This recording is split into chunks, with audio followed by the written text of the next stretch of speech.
Broadcasting live from Youngville, North Carolina and Ontario, Canada, this is Got Mead Live, a weekly show where Vicky Rowe and AJ Aramutz bring you the mead news, meadery info, and mead-making discussions from all over, talking with mead makers, mead owners, industry mavens, and influencers. This is Got Mead Live, a weekly podcast about mead and the people who love it and where the mead world is going. And now here are your hosts, Got Mead owner Vicky Rowe and mead and wine maker AJ Aramutz.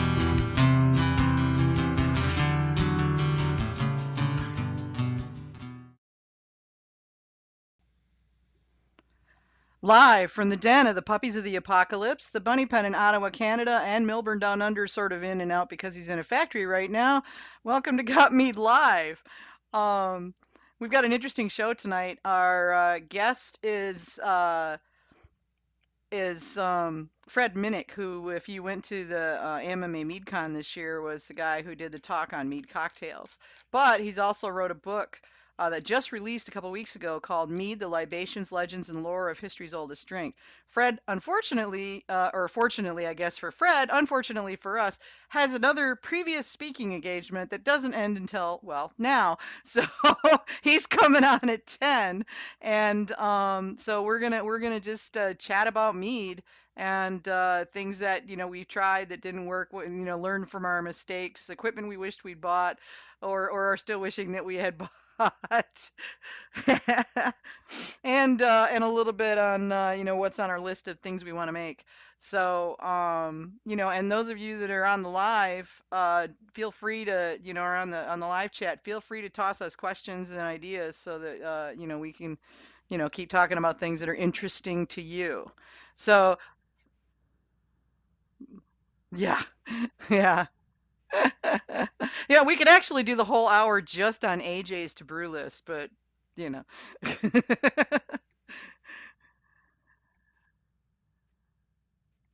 Yeah, I know. I hear you. My list is pretty long too. So you all know that we do this on our own time because, like you, we're mead lovers. But the software, the hardware, the storage, that costs money. It's over $200 a month, which is kind of stupid, but it is. We'd like to be able to upgrade to better software and storage capacity and whatnot. But the only way we can do that is if we have the funds. So we depend on you guys, the listeners, to help us get there. So we hope that you will consider, if you're not already, becoming a supporting patron member. It's only $30 a year. You get access to the Got Mead patron forum on our forum at gotmead.com, which has award-winning recipes on it, as well as a lot of advanced techniques. And then our Got Mead patron Facebook group as well. And if you're a member, let your mead making friends know that, hey, it's out there. Maybe they don't know. We'd love to have them. We got a couple of new people last week, and I really wanted to say thank you very much because that every little bit helps. And those of you that are renewing, thank you very much. Some of you have been with us for years and years and years, and that's pretty damn cool. So we really appreciate it. Um, Oh, nobody can hear AJ because I forgot to turn her mic on. All right, so now you're on, AJ. Uh, Oh, Vic, you just know how to turn me on. oh yeah, hey babe. And this Okay. is why we're not allowed in the same state for very long. Yeah, they have to send us home after a while, or we're too much trouble. Um, okay, so you can listen to us live on gotmead.com, and if you want to get the files later, then you can download them from gotmead.com from the player, or you can get them from iTunes, SoundCloud, TuneIn, Stitcher, and Spreaker. Those are all the places where we are syndicated. And just search Got Mead Live, and it'll pop right up. On gotmead.com, just click on Got Mead Live Radio Show. The player's right there on that page, and has links to go all the way back to the beginning of our show. Um, you can find us online at, of course, gotmead.com. Facebook, we are facebook.com/gotmead and facebook.com/groups/gotmead for our main group. If you want to tweet us, check us out at gotmeadnow. Feel free to tweet us. I'm usually paying attention to the to the feed, so we can, check it out. If you want to send us suggestions, ideas, or questions, just put your mouse over Got Mead Live Radio Show at gotmead.com. There'll be a drop down where you can send us a question. And, it's just a form to send us a question. And we read them all and try to get them in there. If you've got people you think are pretty damned amazing that need to be on the show, then, let us know. We don't know everybody. Well, I know a lot of people, but not everybody. So, and of course, if Skype is cooperating, which it sometimes is, you can call us at 803-443-MEAD. That's 803-443-6323. So, what you drinking, AJ? I've got the rest of that bottle of Fandango. I shared it around at my birthday party last week, and it got really good reviews from a whole lot of people who don't drink mead. So it's a good mead. I like it. I only gave them very little bits because I wanted a little bit left over myself. And I'm being a bore and drinking right from the bottle, so take that. Well, sometimes you just got to go straight to the source. Mm-hmm. Oh yeah, being open for a week has not hurt this at all. Yeah. I dug into my stash of Charm City Meadworks mead. I've got a couple 4-packs of their cans that I got last time I was up there. And I actually grabbed 2, but the first one I'm drinking is their hopped mead. And just like lightly effervescent, you get a nice amount of hops, all green and hoppy in the nose. And then the taste is got hops. The hops are really kind of more at the end, so you get more of the honey and hops mixed, and then the finish is all hoppy. So it's pretty cool. And then the second one, which I haven't cracked open yet, is their basil lemongrass, which is one of my favorites. I really like it. He does some interesting stuff with herbal combinations that I really enjoy. But cool. if you guys want to try it, Charm City Meadworks is in Baltimore, and you can find it in and around Baltimore, and check their website at charmcitymeadworks.com for their distribution. I know they're distributing into DC now. I don't know how much further out they've gone or if they're on Vino Shipper, but check them out. But they're pretty good. So, so as I told you guys, it's kind of oddball show today. It's just me and AJ, and occasionally Hamish is, if we get interesting enough, because he's in a noisy environment, so he's only going to pop in if he can get outside. But AJ had suggested to me that, we kind of dig a little bit into things we've learned not to do and, what we've learned from them. So we're kind of curious to see, what you guys have to contribute to that as well, and, because sometimes you learn more from the crap you screw up than you do from the stuff you get right. Yeah. Yeah, I think one of my biggest ones is Sir Lee is not always a good thing. Yeah. I'm pretty sure I've identified the flavor of what happens when you leave 71B to its own devices for too long. Mm-hmm. Yeah. And it's not very pleasant. I'm pretty sure that's what I did. Yeah, it gets some weird off notes to it that you just can't get to go away. Well, I haven't really tried to get it to go away. I just sort of have left it there in its carboy because I'm too lazy to bottle it. Yeah. But I'm pretty sure that's what that is. Yeah, and that's my problem is that I tend to get busy and forget to rack, and that has become probably one of my biggest obstacles to overcome is to stay on schedule, because I'll get busy and it's like I don't have half a day to devote to, messing with my mead. I mean, it's I've started using my smartphone for gardening times, so I'm thinking when I start another batch and have checkpoints and stuff that I need to do, I'll program that into the phone, because I'm a lazy ass mead maker and I forget to do stuff. And right now my biggest thing is I've got airlocks that have gone dry and have probably ruined some things, and it's really embarrassing. But that's why, because I know I'm a lazy ass, I'm starting to replace the water with glycerin, which doesn't evaporate. That's actually not a bad idea. Yeah, and I mean, I don't mind if it backwashes and you get a little bit of glycerin into the mead, because it'll just give it a little bit of body, and I'm not commercial, so I don't have to worry about, not being allowed to put that in my mead. Well, I used to put vodka in mine. And, yeah, but You think about it though, vodka's alcohol, so that evaporates even faster than water. Yeah, yeah. Hamish is saying airless airlocks. Yeah, I know. But I've got like a dozen of like the normal sorts. Yeah, and I've probably got 24 carboys that need them, so it'll be way too much time and effort to switch over to airless or to Waterless waterless. airlocks, yeah, which is what he actually Yeah, meant. so Yeah. But yeah, yeah, I so saw those. They I'm look just gonna cool, but I'm just gonna sort of assume that I'm going to continue my bad habits and work around them because life's all about the workarounds. yeah, yeah, it is. Oh, Jeff Contra just published his brew list. It says orange blossom with vanilla bean aged in a rye barrel. Nice. Marshmallow mead. Yeah, I've actually always wanted to try making something involving marshmallows, and just because I'm a weirdo, I was also Yeah, going to use a bag of marshmallows and some mustard seeds that'd be because I'm a interesting. weirdo. Yeah, because you're a weirdo. But that's all right, though. Sometimes those weird things come out really good. A sour session. Okay. Orange blossom with vanilla bean aged in a rye barrel. You already put that one in there, Jeff. Meadow foam traditional. Well, maybe he wants to make it twice because it sounds Twice, yeah. amazing. Oh, maybe that's it, yeah. And Metaphone traditional, yeah, of course. Who yeah, doesn't of want to make course, yeah. that? Who doesn't want to make that? Yeah. And transform his key lime recipe into a key lime pie and a candied apple mead. Ooh, yeah, that's interesting. And David Webb is saying he wants to make Carvin's cucumber lime session mead. Dude, yeah, I'm right there behind you. I really Yeah, want to make that. I just I haven't had gotta time to try sit that down and sometime. yeah, I haven't had time to sit down and baby it through. But Yeah, that's my biggest impediment right now is that I don't have any.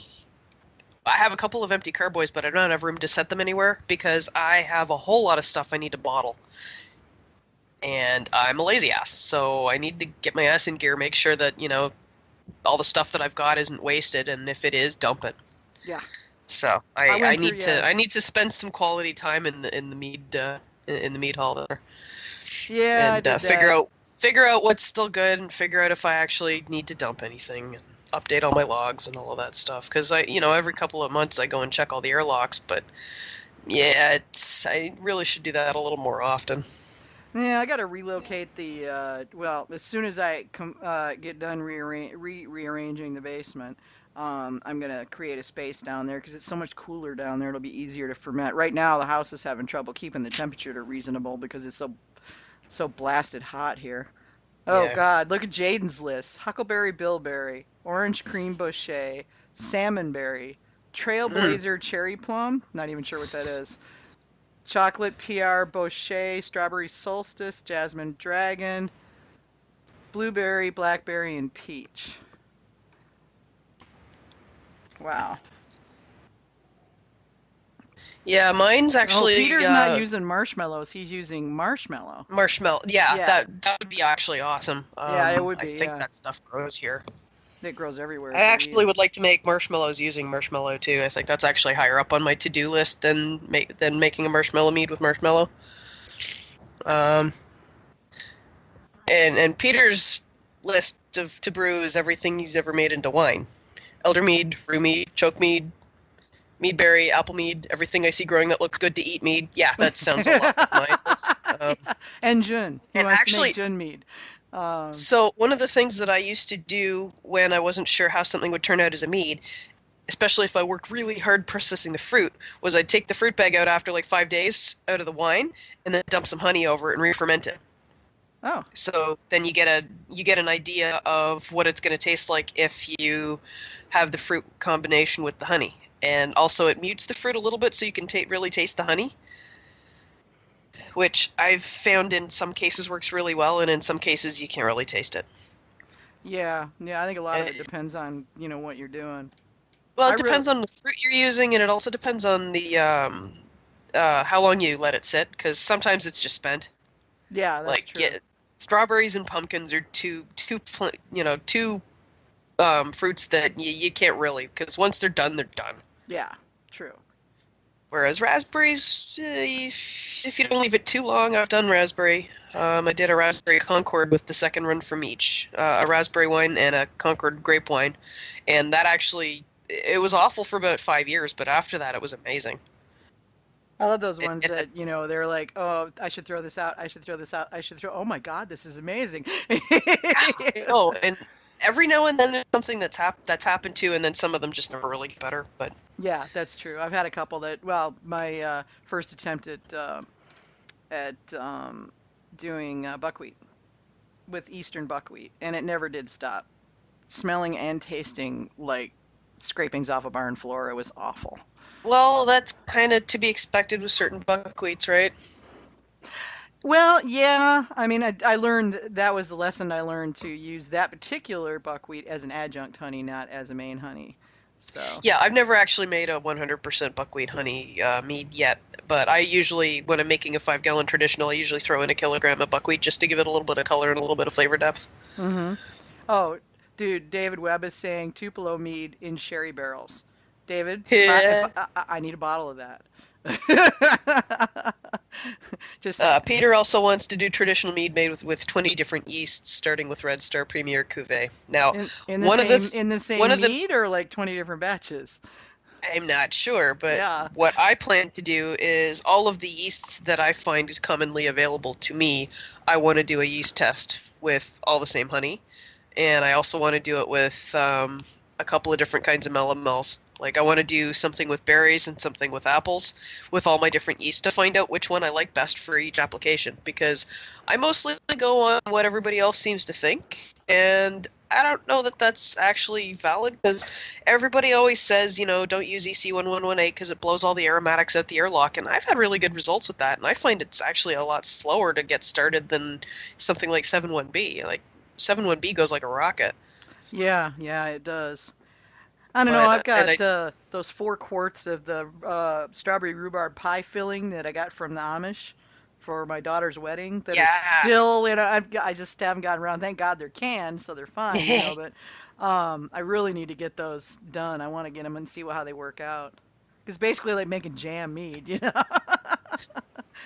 Yeah, someone's mentioning an apple boucher. I actually did caramelize some apple cider and put that into one of my Ooh. sizers. I can't tell you how it tastes because I haven't tasted it yet, and I hope the airlock's not dry and it hasn't spoiled, because Yeah. I'm a terrible meat maker. No, lazy. Lazy. There's a difference. Okay, fine. Yeah, I'm there is. lazy. If you were a terrible mead maker, all your meads would be crap, and they aren't. So, you know. Well, some of them are in fact bad examples, but Well, that's yeah, kind of some what I of do. mine are too. I mean, I've made my share of. Well, this goes down the sink. In fact, the last freezer mead that I made, because I didn't take proper care of it, went down the sink. Well, actually, it went off the deck. I leaned it over the deck rail and just went. Blah, blah, blah, blah, blah. Okay, Grass grows really good in that spot now. Bjorn wants to make a lemon cream. One gets oaked and the other gets more vanilla than Ryan Carlson can handle, all in caps lock. Which is probably not all that much vanilla, really. Well. Yeah. Actually, one of the got meters went somewhere and brought back a whole lot of vanilla beans and Really? was asking anybody if they wanted any, and I paid him for a bunch of them, and he mailed them over, and I still have a few. Oh, cool. Oh, that was a while ago, wasn't it? Oh, it was very much a while ago. Yeah. I remember packed that. them It was off just in like, wait, Ziploc bags, recently? so- Because, vanilla No, beans are no. like firstborn child per vanilla bean these days. Yeah, I know. Actually, someone considered buying me a single vanilla bean for my birthday this year. But yeah. But that would have exceeded the family budget for presents thing, because at $35 a bean or whatever the heck crazy Jesus. pricing they're doing these days. That's probably exaggeration, but I every now and then I go check my favorite bean sites, Beanilla Right. and a couple of other ones, and it's just like, I have to. Oh, really, Jaden? You're paying $3 per bean? Seriously? And are you going to do a group buy? Just saying. If you're not going to buy it for everybody, just shut up. You're just. I don't know. I teasing haven't needed to otherwise. buy beans for a while, so. Although I'm gonna need to use some of them because I'm actually one of the first things I did when I got those was turn them into vanilla extract by sticking them in a bottle of rum. Yeah, that's probably And, what I'm gonna do is create my own extract. I've been buying just high quality extract and using that because I just can't bring myself to pay those bean prices. Well, that, and I don't find it gives as good a flavor. I mean, go ahead and hate me, but I don't. The couple of times I've used vanilla beans, I haven't been all that impressed with the flavor, at least for the first year. I made a vanilla bean Joe's Ancient Orange at one point, and it was really unimpressive for at least the first year, and then the vanilla integrated, and it was really, really nice. Hmm. But it took a very long time. It way longer than you expected Joe's Ancient to take to be decent. Yeah. And it was unappealing. There was something not quite right about it until about a year, and then it was good. I did a meadow foam that I wanted to be like, vanilla in your face, and I used extract, but really high quality stuff. I think I got it from Hmm. Menzies at the time, that high quality Madagascar that they have, and it took a surprising amount to get to where I wanted flavor wise, but it worked really well, and I felt like I had a ton of control over how much. Yeah, that is the thing you get with extract. Okay, so Jeff is working on a caramelized honey experiment for when the grant gets approved, of how much caramelized honey to put in your bouquet. Yeah, and he's That's talking also a good about idea. times, temp, and types of honey. He'd asked me about that because when the AMMA opens the grant proposal applications, he's gonna put in for that. And I think that's a good thing to know because Boucher has got to be one of the most hotly contested things out there. I mean, I see people going, "Well, my Boucher is more Boucher than your Boucher because look how dark it is on this paper plate," and it's like, and what exactly does that mean? You know? What does it taste like? But what That's the does big it thing. taste like? That's all that matters. Yeah, I don't care how dark it is or light it is. If it has that caramelized flavor and doesn't have that burned note, then you've done it right. The color is irrelevant to the final product in terms of, what you're going to get out of it. Because it can be the prettiest color on the planet, but if it tastes like you burnt your honey, it's going to be a crappy Yeah. mead. So, yeah. One of the other things on my to brew list, one of the other very large and far-reaching things is water test. I want to make it a batch using city water. I want to make it using my mom's well water. I want to make it using distilled water. I want to make it using fancy spring water. And I was going to say I want to use the water at the farm I used to work at, but I can't get that anymore. So I'd probably use water from my cottage, which has a high iron content. It would be interesting to see if that, what happens with that. Yeah, higher iron content. That would be interesting. I got to get Yeah, because mine this is one of tested. I those want to things see where, what's like, in it. if you forget and use the tap water and make tea out of it, you'll go sip, blood. And then it goes away. It's just you get this flash of like, God, did I just rip my tongue open or something? Because so it's kind of weird, but Oh, Jeff is saying that on one of our shows we were talking about Bouchang. It was probably oh shoot, can't think of who it was now. yeah, Who I would. did the Sorry, Boucher Jeff, talk? I'd have to check my notes, and right now my computer is not behaving. I Yeah, think I but have he says two that with things proper to do. temp control, you can caramelize for long periods without that acrid flavor. That is Yeah, true, but it's also going to vary on the honey. I mean, some honey's got higher sugar content than others or higher water content, so uh, that I think is going to be interesting too is honey varietals and how well they caramelize or how long they take given similar conditions. yep, that's another good experiment. Um, so some of the other things that I want to try, I have a bag of rose hips, a bag of licorice root, and a whole lot of jasmine tea, and I want to make meads out of all of those. Yeah, I've got some jasmine tea. I've had several really nice jasmine meads, which I never really thought about putting that in a mead until I tried those, and then I thought, wow, that's pretty Oh amazing. yeah. Yeah. Oh, So, I adore the really heavy floral teas. I just finally got my hands on some food grade lavender. So one of ooh, these days I want to nice. try that. Lavender meads are Yeah, it turns wonderful. out my bulk store sells it. Do it in a citrus base. Lavender lemonade is to die for. Well, I was thinking actually this summer maybe I would try a lavender sema, because that's Oh, quick that'll and be. I can make that in a pop bottle. I don't have to bottle anything. Lazy Jeff, meat maker. Jeff, Lazy meat don't give maker. away all your secrets for the grant. He says sucrose levels he thinks are what go first, and sucrose is first sugar to ferment, and he's planning on sending out the honeys that First he's. to caramelize. Yeah, or yeah, to caramelize. And he said ferment. I'm just reading it. Yep. He's Well, planning on Jeff, sending the honey out to labs to test those levels, which is cool. if Oh, I see you your get direction. results, I would love to see what you come up with on that. That would be Uh-huh. amazing if you shared that. Yeah, well, yeah, if he manages to get the grant, even if you don't get the grant and you still decide to go forward, I want to see an article about it. Yeah. Details, my friend, details. Well, Shay should be like a finely toasted marshmallow, not burned like Grandpa's. Okay, I'm one of That's those right. heathens that likes to stick the marshmallow in the campfire, light it on fire, blow it out, You, you, eat the bit, eat the you. crunchy bit, do it again until there's nothing left. Yucky, I'm one of them. no. Finely toasted, Well, nicely medium brown, all over as even as possible. And then you could pull that off and eat that, and then you can retoast it again the same way, you maybe know. I have defective fires, but every time I've ever gotten a nice evenly brown marshmallow, it's been so soggy in the middle I can't do it multiple times. And if I eat too many marshmallows that are like that, I feel sick. Well, if I eat too many marshmallows at all, I feel sick. That just solid Yeah, sugar. but this just makes the marshmallow thing go on. Anyway, we're Yeah, that's off true. topic again. David Uh, agrees with you. The only way to toast marshmallow, burn the crap out of it.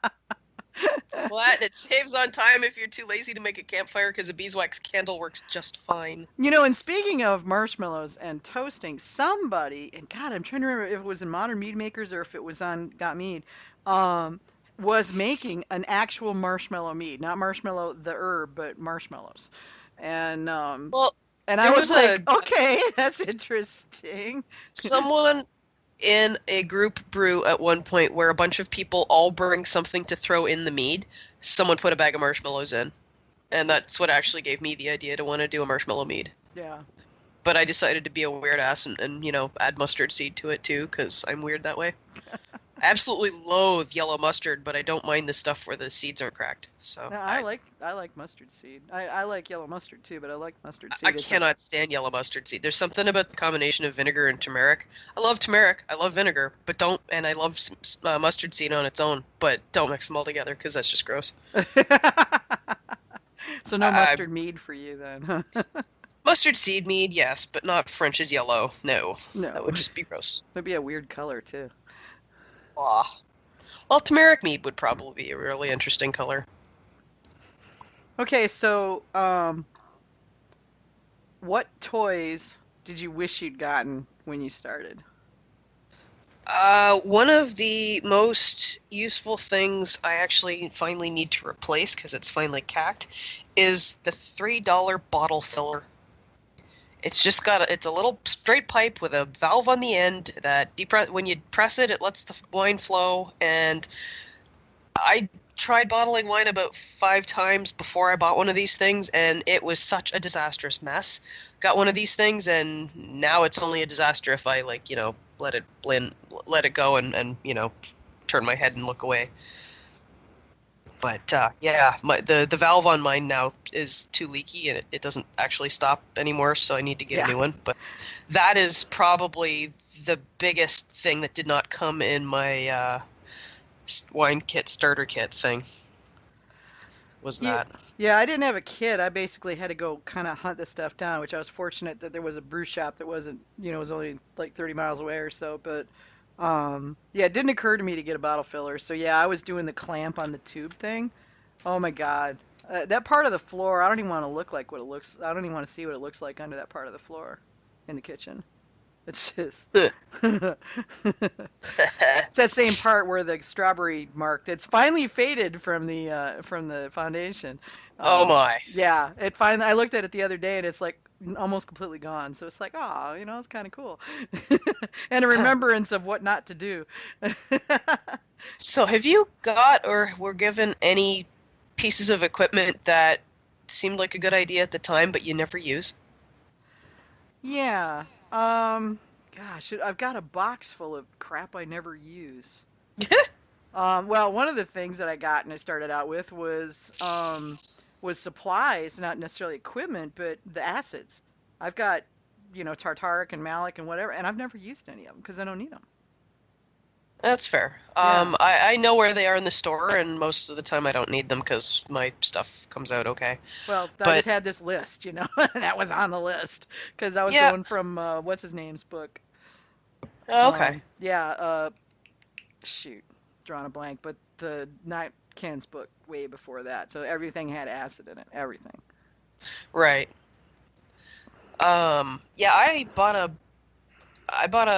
Bonvino jet filter, and I used it the one batch that I wanted to use it for, and I have another batch that I want to use it for, and most of that time it just sits in the corner because I have it's leaky, and I do a lot of small batches, so changing the filter for each 1 gallon batch seems really annoying, and also the amount it wastes for a 1 gallon batch. I mean, you lose half a bottle. Yeah. And that's as tight as I can screw down the plate, not leaking too much, but you still lose a little bit in the.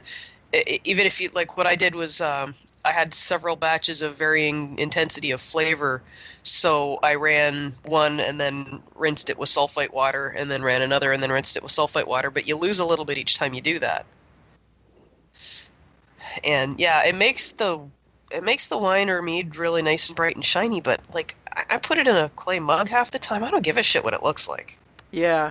That's it. You know, the only reason I wanted it in the first place is because I had a that was the wild grape mead that I ended up with fruit flies breeding in the airlock, and some of them hatched on the wrong side. So I ended up with fruit flies inside the mead.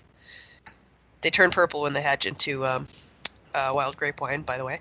And, as much as I realize that grapes are full of all kinds of interesting things when they press them, I'm not hot on eating bugs. It's one of those things that I if I had to eat caterpillars to survive, I'd probably go vegetarian. Yeah. So, anyways, I used it I wanted it specifically for that, and that was actually one of my better batches early on. And I've got a couple of other batches that got a little bit fruit fly contaminated that I want to use it on, but, lazy. Yeah. Yeah, Neil's asking, what do we do about tool storage? His stuff is in a shoebox and he hates it. Mine's in one of those cheap-ass plastic drawer units that are on wheels, and they have like 3 pull-out plastic drawers. And the thing on wheels is long gone, but I still have the drawer. It was something that we got my daughter for her dorm room or something. And so all my stuff's piled in there, and there's like rubber stoppers, I keep my jam and jelly stuff in one of those, and it's actually pretty handy for that. But the problem I have with the winemaking stuff is like racking canes and stuff like that. They're too long. They don't fit. This is a really big drawer. Okay. Yeah. All right, you've got a much bigger one than I do. Mine fit like reams of paper. That's the size of the ones I've got. This thing. Okay, is like, you get the really big one. This thing like 30 inches wide. So, yeah, it's just all piled Yeah, in. But racking canes and that do just kind of, you have to sort of put them in there, and everything's just a mess in there. So what I ended up doing instead was you can get these pot lid holders that you put on the inside of your cupboard doors. Yeah. And they've got they've got sort of it's like little hangers. And so I had, the bottom one goes for all the racking tubes, or all the siphon hoses, and then the next one up goes for the racking canes, and then after that the wine thief, and after that the long-handled spoons. So I've got all of those organized in one of those things. Oh, Jeff Cotra's got this really nice looking that's shelving nice. unit thing. Yeah, that's fancy, dude. Well, and so what I've got the pot lid holder thing with all of my stuff hanging off of it, mounted on the side of a spare kitchen cabinet that a friend got rid of when she was redoing her garage, because apparently the people who owned her house before that had put their old kitchen cabinets in the garage for tool storage. So she ended up changing things around and had an extra one. So, but I mean, like Habitat Restore or something like that, you could get yourself a cabinet. I just find that the hoses and racking things need to hang, and I also prefer having anything that has the potential of having had water in it, like the hoses. I like those hanging, and same thing with the racking canes. And I actually have my my pot lid holder is actually mounted a little bit on a tilt specifically so that the water goes somewhere and doesn't just go fuzzy inside things. Yeah. Yeah, fuzzy hoses are bad. Oh, And yeah, that was, fuzzy. I'll tell you, that was something that I wish I'd bought more of when I first started. I just got like a piece of hose and, the right kind and everything. But I didn't get enough of it. It's like you don't reckon with the fact that it's actually a lot further than you think from the top of your counter down to that bucket on the floor. You Whereas know. I found the ones that came with my kit were a little bit too long, and I was happier after I cut a foot off, because otherwise I had stuff swaying all over the place, and like I'd trying to keep the racking cane in the right place so that I'm not sucking up crap or stirring things up at the bottom while it's moving around. It's one of those you need four hands to do kind of things. Mm-hmm. Yeah, yeah, I hear you. Now mine, I didn't have a kit, so it was like he was like, "You're gonna need hose. How much do you want?" And I'm going, I don't know. I don't know, 3, 4 feet. Gave me that, and it was like, Yeah. oh yeah, that's not long enough. Yeah, I think mine are like 5 or 6 feet or something like Mm-hmm. that. But I have several different ones, and one of the other things I found was completely extraneous. My brother-in-law gave me this auto siphon thing, Oh yeah, and is it one of those pump it's jobbies where you gotta pump it a couple, 3 times and then it takes off? no, I have one of those, and it's not terrible. I And I like actually mine. well, the problem I have with mine is that once you got to hold it up high and pump it, and I've got a shelf over top of where I put my carboys. When I put them up on top of the freezer in order to rack them, there's a shelf Right. on top of that, so I got to be really careful and either move it right to the front of the freezer or I run into the shelf. We got multiple And people also, going refractometers. It's like, yeah, that's a I really own one. cool I've never used toy. it. Yeah, I don't have one. And I've I I've have a watched how pH many meter. people have had, like fun and games trying to get the things properly calibrated to work right with mead, you know. I Yeah, I've Yeah, got a well, pH meter and my hydrometer. this thing was like a combination autosafe and bottle filler, and the flow would stop if the bottom of the thing, if the wine level hit the bottom of the thing. So it was great for bottles, but it leaked all over the place. And what it would do instead of stopping the flow, it would shunt it to bypass. So if you weren't really on top of things, you ended up losing half your mead to bypass anyways. Whoa. It was this really weird little thing. It sort of looks like a flying saucer kind of thing with hoses on it. Okay. Yeah, I ended up with this thing, and I used it a couple of times because I wanted to see how it worked, and I am just so much happier with my plain old bloody racking cane. Yeah. I go back and forth between racking cane and the pump auto siphon. Just The other depends on problem what is I'm doing. the auto siphon that I have, I think, doesn't fit in my smaller carboys either. Oh yeah. There's that. And that's another thing is I had an extra racking cane, so I cut it down specifically so that it doesn't waggle all over the place and you need to like suck extra hard to get fluid up when you're doing like a 1 gallon batch. So I made myself a short racking cane for 1 gallon carboys. Oh, yeah. Yeah, I noticed that there's I got all these 2-gallon pails that I'm gonna do all the tea meads in if I ever get the chance to sit down and actually make them. Eh. Um, well, I'm not gonna be here long enough to shepherd a mead through the process Yeah, no kidding. to aging. Yeah, I'm gone for the next 3 weeks, and then I'm home 2 weeks, then I'm in Louisiana for that conference for 4 days, and then I'm home for a week and a half, and then off to Australia for 2 weeks, and then it's September. So it'll be fall Dave before I'm still making. doesn't own a carboy. Yeah, yeah. Still does David Yeah, Webb doesn't that's own a fair. carboy, but he does have a refractometer. That's fair. I Yeah. personally like to ferment in buckets and then age in glass, but each to his own, you know. Well, he has buckets, and I have probably an equal number of buckets and carboys, and been leaning towards using buckets more than carboys lately because I've had so many carboys just refuse to come clean for whatever reason, or get cracks or what have you. So they're Yeah, slowly kind of going away as they take themselves out of the game.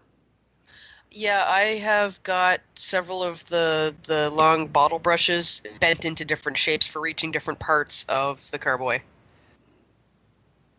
So like I've got a short L-shaped one for doing the sort of neck and shoulders, and then I've got another one that's sort of bent at a funny angle so I can scrape the sides properly. And then I've got another one that's got a loop on the bottom for doing the bottom. Okay. Yeah, I don't know. I don't know. I haven't had really great luck with carboys. And I've made the mistake. Okay. Things that you learn not to do later. Make JAO when you only put the orange in quarters in a carboy. Getting those down. Oh, I got cursed so much by the husband because he had to hold the carboy upside down over the sink for like 30 minutes while I tried to fish those damn fruit pieces out of the damn thing. Yeah. Well, this is why you're supposed to cut them in eighths. You didn't read the recipe. I know. This was actually, they were bigger oranges, so I did cut them in eighths, but they were bigger chunks and would not fit. I jammed them in there, and you'd think in jamming them in there I'd have thought about this, but no, I didn't. You know. Well, they do tend to soften up. I've never actually had a problem getting the orange bits out, but then again, I usually these days I just do rind, I do zest and juice because I find the pith gives me heartburn. The pith gives you heartburn, yeah. That's what well, at the time, this was like the first time I made it, yeah. And it just didn't occur to me, and I didn't have a bucket actually at that point. I had a carboy. I went to the brew shop and they're like, "You need one of these." I was like, "Okay." I didn't know, you know. And so I just was like, "Well, shit, this is a pain in the butt." Yeah, David's saying he always has two hydrometers, the one you use and then the spare for when you break the one you use, because that always happens when the homebrew store is closed. Have 3. Always, yeah. This is why I have 3, because I've got one that's better at one that I think is more accurate at lower gravities, and then I've got another one that actually goes up higher than the other one, so if I'm doing something that's a really high grav, I got to use that one. Okay. And then I got the spare for, when accidents happen. David Webb is pointing out that Cascade Complete dishwashing soap and hot water will clean any residue. Actually, David, no, it won't. Yeah. I have personally experienced this. That's my go-to if you want to clean some. Cascade Complete dishwashing soap will clean damn near anything. But that particular carboy was not going to do it. So. I've always found that the pink bleach cleanser seems to work really well on just about everything. Pink. Like even when I've managed to stain my buckets, if I give them a good long soak with that stuff, it even unstains my buckets and takes the flavor out of them. Peter says kerosene. I don't know, dude. Best. Yeah, I don't think so. Not me, anyway. Yeah. But yeah, I Is understand. Jeff's favorite. Okay, so yeah, and that's the thing. Okay, so glass versus plastic. When glass doesn't take a stain or a taste as easily as plastic does, but with plastic you've got that wide top. So why one or the other? Well, it depends on what you're using it for. I mean, the reason that I like having a carboy is because, again, lazy mead maker. I want it filled up to the shoulder so I'm not risking oxidation. And also, I know how resistant meads are to oxidation because I have abused them in the past, but I do have several fermentation buckets that the lids don't seal properly. Like, I've got 2 of them that I always airlock them, but I've never seen a bubble out of the airlock unless I pressed on the lid, no matter how gangbusters the fermentation was going. And so it just means that the lids never sealed properly on those, and I've got a couple of lids that are starting to crack, and I don't mind using those for primary, but I would never want to age in them, and that's actually half the problem with, I think the bad example, Blackberry Joe's Ancient, was, I think that's what happened to that, was aging in plastic. And, well, because bad plan and lazy aging. Yeah, I have to say I do agree on the aging in glass, because I'll just cork those puppies and stick them down in the basement to do their thing if I'm doing any bulk aging.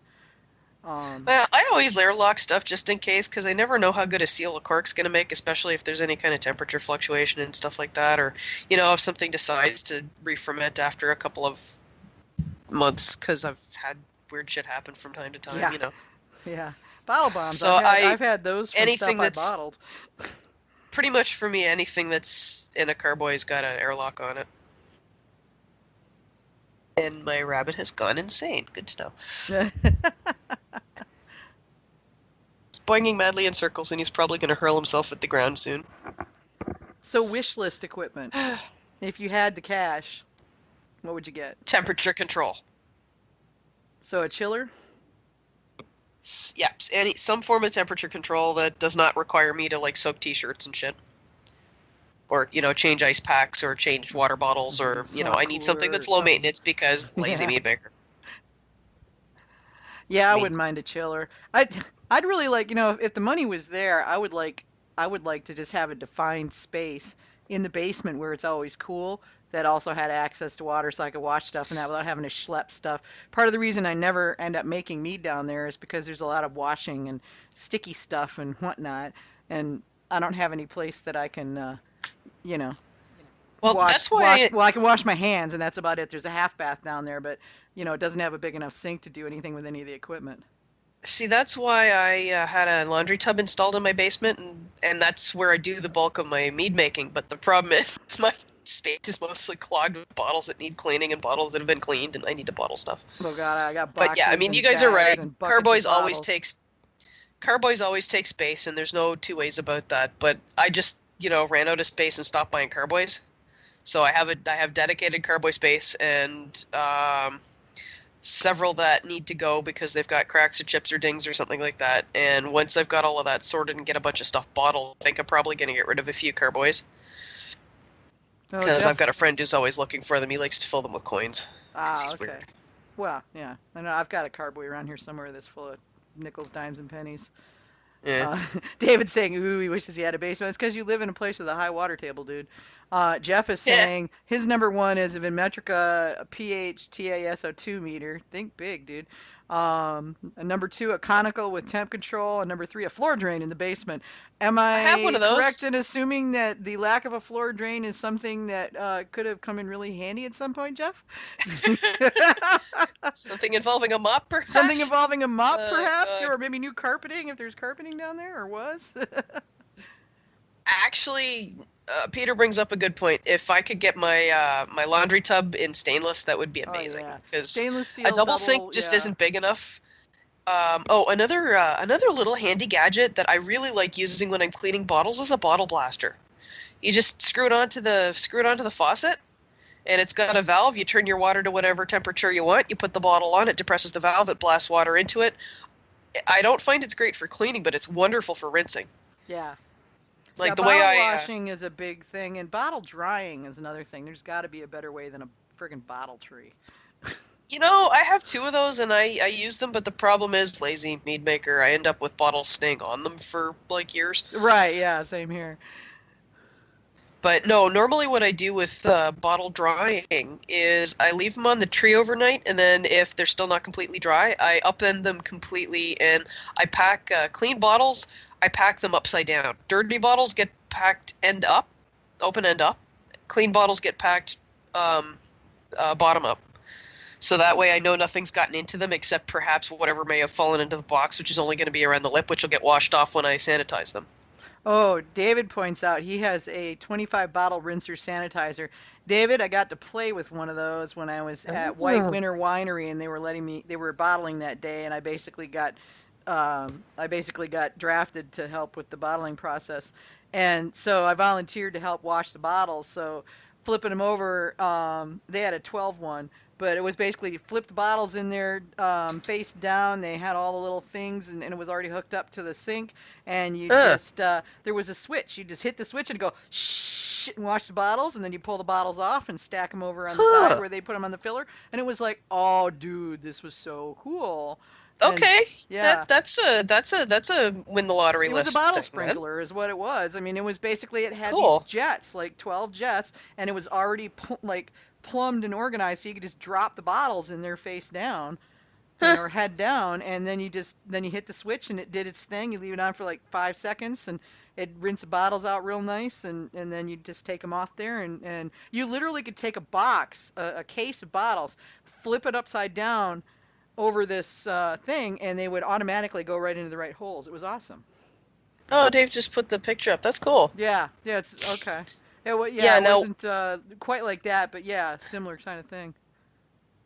Yeah, what I have, I also have one of those things that looks like a dish with a valve, and you take the bottle and you press it down on top of it, and it squirts Mm-hmm. stuff up into it. Yeah, And that's what I use for sanitizing. I've got one of And those. yeah, and that's a handy little thing. It is. Peter's I'm not sure asking. I'd want a bottle without that. As much as I really like the little valve, that's number 2 on my list of things I don't want to do without. Yeah, yeah, I'd like the bottle washer. Peter's asking, is it like feeding it into a commercial dishwasher? No, it wasn't like that. This was all just set out. Actually, on the feeder plate on a double stainless steel sink, it was on that flat spot to the one side, and it was a rack that just sat up there and it had all the nozzles in it and everything. It was pretty cool.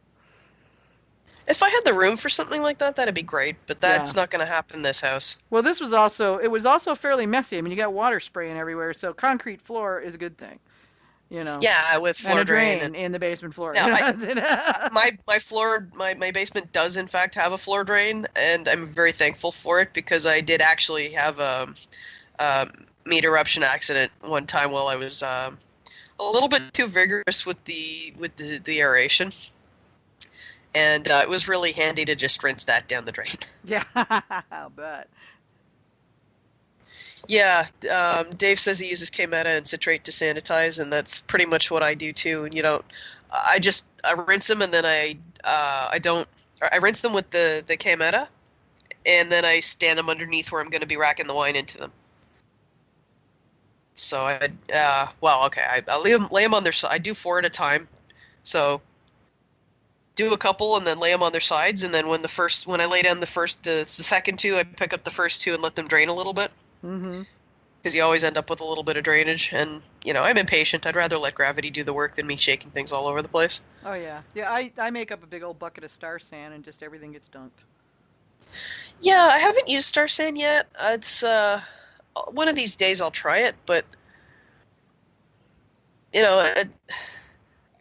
the whole bucket, like what I have a spray bottle and a 2-liter mason jar. And pretty much anything that doesn't fit into the 2-liter mason jar gets sprayed. And that seems to do the trick. I just add acid blend to my potassium metabisulfite. I get out my giant canning. Seems to do the trick. I get out my giant canning pan and fill that with Star Sand, and then everything goes through that. And then I keep like another pot on the counter full of Star Sand, and that's where when I'm in the middle of a mead making, that's just where everything stays in there. Yeah, well, what I I just do leave my hydrometer and the hose and everything just stays right in there. Yeah, I kind of do that with my 2-liter mason jar because it's big enough that like I can put the rack and cane and the wine thief and all of that stuff and the hydrometer. Mm-hmm. I just let them sit outside it, and I spray down the outside, and then it drains into the jar. Yep. But everybody's got their own process and procedure for what works best for them in their space. Yeah.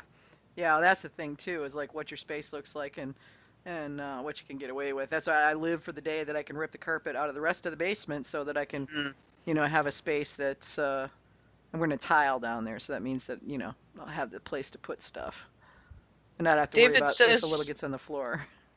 David's saying he used to use bleach, but it's more corrosive. I also find it takes too fucking long to rinse. It does, yeah. Like every time I've tried sanitizing something with bleach because I was too lazy to run downstairs and grab the sanitizer because I got 2 flights of stairs between my kitchen and my basement because stupid house. It just takes so much water to rinse before I can't smell the bleach. Yeah, that's the thing, is I can smell the bleach, and that makes me a little crazy.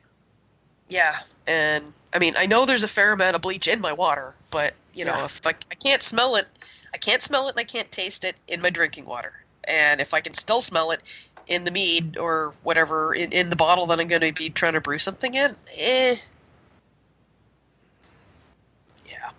I mean, you use what you got, but yeah. But yeah, I also figure that I don't bother rinsing when I'm using the sulfite sanitizer because I've stabilized stuff with sulfites. Yeast makes sulfites. I just label all of my meads may contain sulfites. Or if I didn't stabilize it, I always put may contain traces of sulfites. Because, I always try to make sure that I've got labels for everything that's in that anybody could possibly be sensitive or allergic to. Yeah. Neil, that's an excellent question. Neil asks, what's the shelf life of the different sanitizers when diluted? Indications that they're old or need to be dumped. Yeah, Star Sand loses its stink.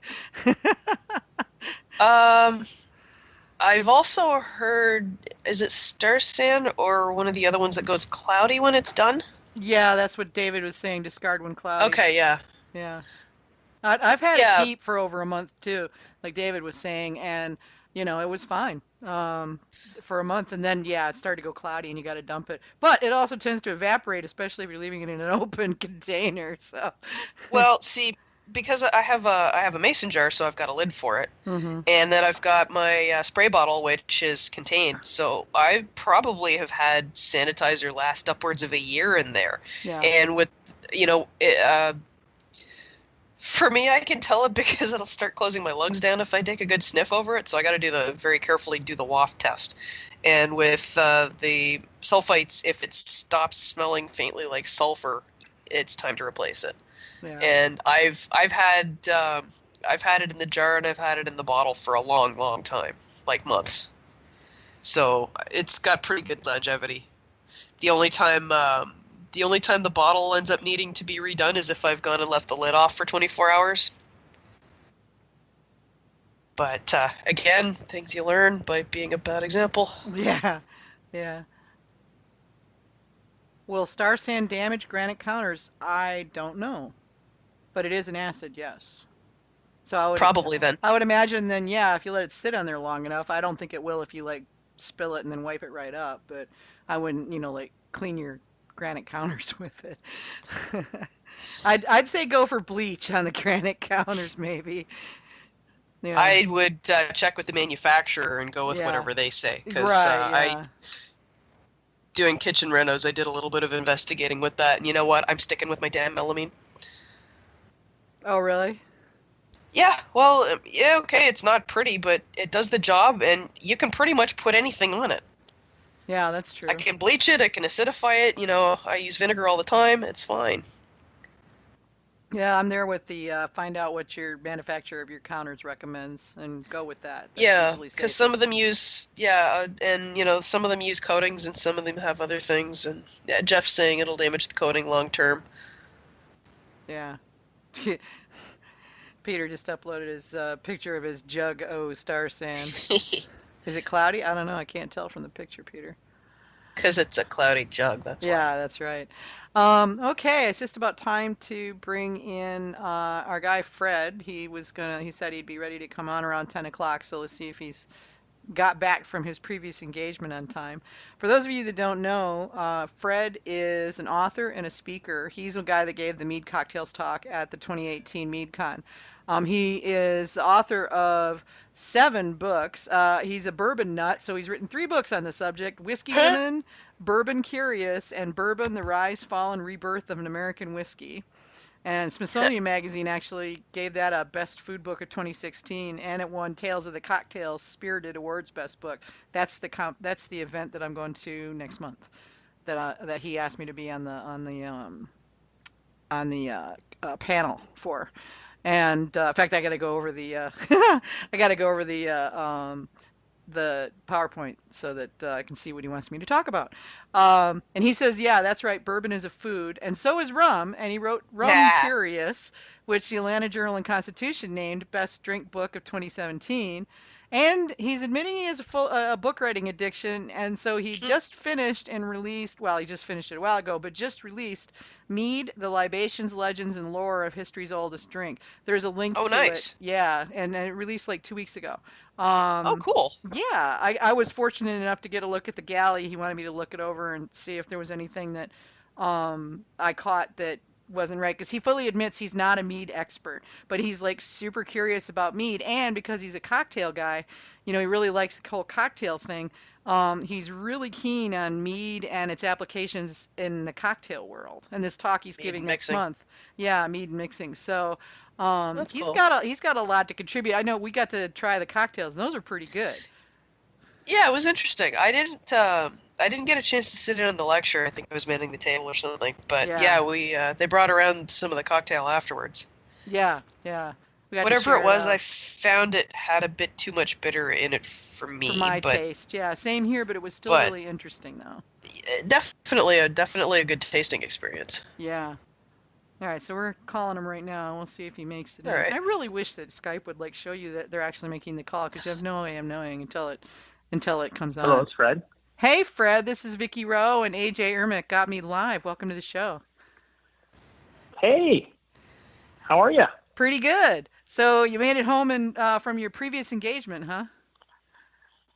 Yeah, I had to do a talk to a bunch of bartenders from all over the country, and it was fun. It's always fun to talk to bartenders because they're the front line people, in my opinion, of serving people good drink. Well, and they come up with some of the most interesting ideas. I mean, I have had some pretty amazing cocktails and I'm looking forward to see what kind of things I can learn next month at Tales of the Cocktail. That'll be really cool.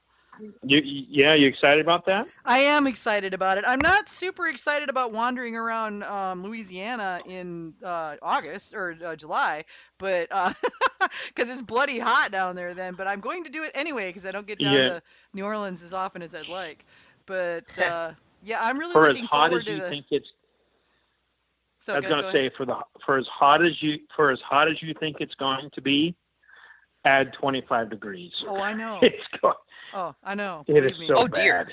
Yeah, no, I live in North Carolina and it's punching 100 all this week, and it's like, oh, funny games. So Louisiana's worse, a lot You worse. know, I'll just stay in Hmm. Canada in the summer, thanks. Yeah, It's hot I've enough lived in here already. Atlanta too, so yeah, believe me, I know Southern hot. And yeah, and Ugh. I've been in Mississippi in August, and that's just miserable. I don't know how anybody just doesn't die. Ooh, Yeah. So, ooh. but hey, it's New Orleans, and the Garden District awaits. So, Yep, it does. yeah, I'll put on a floppy hat and walk around and take some pictures. But the thing is like we have an opportunity. We have like a really great opportunity. By the way, this is the very first mead seminar in the history of Tales of the Cocktail. Yeah. And, they've done dozens of vermouth seminars, whiskey seminars, hundreds of whiskey and rum seminars. And, this is a great opportunity to like share with people, mead, its story, how it's made, and just like how flexible it can be in a cocktail shaker. And I know that's a little, in the mead world, I know mixing with, mead is a little controversial, if you will, but it frankly, it's an incredible ingredient. It's as flexible as vermouth is in some cases. So Yeah. I'm excited to share with bartenders, the world's oldest drink. I'm excited about this. Yeah, I am too. And I I'm think so it's. glad you could be a part of it. Yeah, thank you for inviting me. I was excited to be invited. It's gonna be really interesting. I went over the list of all the different seminars they're having. Oh my God, it's overwhelming. I can't even. I couldn't even begin to choose. There's so many things Yeah, there and that would so be they interesting to have learn. they have a process. They have a process of choosing them. Like they'll get like a couple hundred, 300, 500, pitches for seminars. And they're very select, and they look at the panelists and they look at the subject matter, and they make their decisions. And so again, like they chose to do something on mead. So this is cool. It's a pretty cool opportunity to take mead and introduce it to people who know nothing about it. Yeah, and it's new enough to the cocktail world that I think it's going to be. I think it's going to be really cool to see what they come up with because they're not afraid of new ingredients. And No. they're willing to try wild and crazy things. And meat's not particularly wild or crazy, considering some of the Unless things you've I've never seen. heard of it before. Yeah, true. But Although I could, we could make the argument it's actually the most wild since it's coming from bees. You could make that argument. well, yeah, there's that. There is that. So I'm curious, and I don't think I ever actually asked you. what clued you up to mead? How'd you come around to mead? Because you're like a bourbon and rum and whiskey guy. So at least your books are anyway. And so why mead? What got you Yeah. into that? Well, I think so. There was one moment. I was judging a cocktail contest, and one of the bartenders made their own mead and used it in the cocktail. And all the other judges didn't like it. I thought it was innovative. I thought it was cool. I thought it was sexy. And the other judges were very much against it. And that just kind of was in the back of my mind about this, about me being used in cocktails. And I had been drinking on, some meads, here, you can't, it's like any other liquor store. You can't really find a lot of them. I think Viking Blood, like the only one I could find for like 5 years. And it was, I'd buy that occasionally. But when you write about a particular genre, you're always looking for something different. I love telling a story. Like my whole thing is like, I like finding nuance behind the drink and telling the story of it. And mead had this really deep, interesting story, a lot of connections to mythology, a lot of connections to great people. And I really wanted to tell that story, but at the same time, I saw an opportunity to tell the story of how incredible it is in cocktails. And so I spent a lot of time mixing with it, which is really that was really my introduction to mead was used in a cocktail. I mean, I had known about it previously and everything, but that was like my aha moment was when I had it in a cocktail contest, and it was it blew my mind. I loved it, and so I kind of always look for opportunities to write about it. But when you write for people, you would be amazed like how many people will just like snub their nose at something because it's not selling crazy in supermarkets or people won't talk about it. And so a lot of the drink publications I've been writing for the last 15 years, they're dictated upon like what's selling and what's sexy, what's cool, where can they get their advertising. And of course that was never me. So I never had that opportunity to really write about it. And then an opportunity came up and I pounced on it because I've always been fascinated with it. I've always been fascinated with the story, and I love research. And I feel like I found like a lot of really cool research that whether you're a mead drinker or just a historian, you're going to love. Like one of my favorite things that I found was that the Polish, the medieval Poles to about, 1850, they used to drink the really fine mead from a shoe, like a woman's shoe. They would have like a ritual where they would drink out of that. And the saying that we drink mead from the skulls of our enemies, that was a mistranslation from the 1600s. And it carried on, and basically that one mistranslation really dictated, an impression that many of us have of Vikings. So I was really captivated by the real history behind mead, in addition to like the lore, Odin, Thor, Zeus. And one of the things that I found that I think might have actually some prominent, significance is that the Romans, people have always given like the Romans a lot of credit for everything in the world, but they were judging people based on whether they drank mead or wine. Like in Rome proper, they were drinking wine, but the Gauls and the Goths, and they would get outside of their the territories. They were drinking mead, and they would judge their cultures based on that because they weren't just drinking a little bit of it. I mean, they were having a pretty good time, kicking it back. And so, it was really fun for me to research and find these scripts and kind of, open up the history book a little bit toward really the world's oldest branded drink. Yeah. Well, I mean, I did a lot of research on history of mead, and one of the interesting things I came across was nearly every religious text in history has a reference to mead or something like mead. And that Yeah. includes like the Hindus and I mean, just all kinds of ones you would not expect had it, right? Yeah. From the Hindus to the Bible and everything in between had references to it. And Ethiopians who've got a verbal tradition of mead that goes back thousands Yeah. of years. Yeah.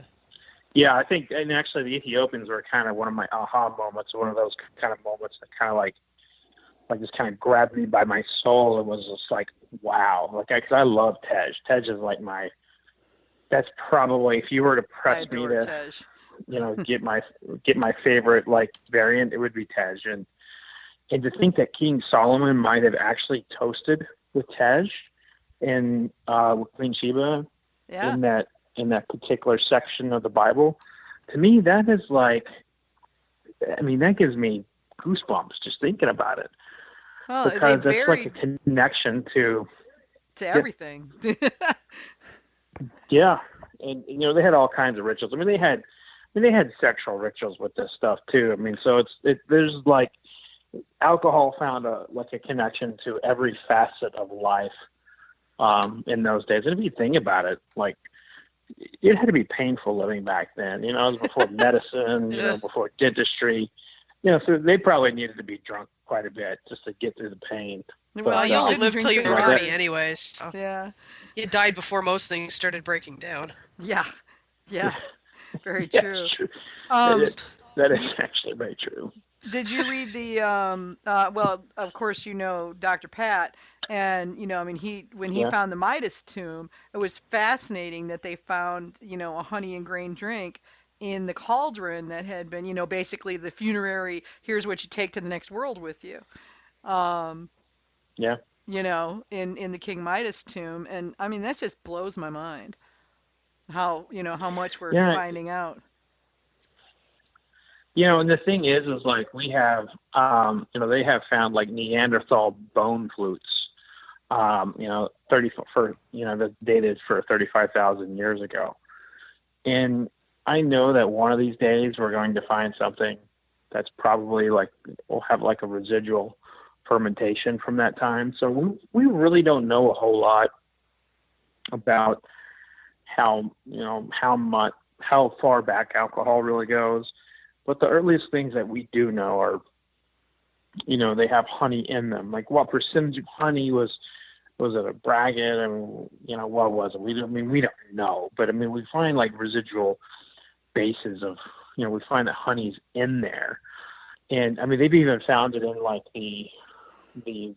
some of what we believe are like some of the first like crappers, where they would find like stools of Vikings, like, they can find like pollen counts in there. One of the theories is that's from mead.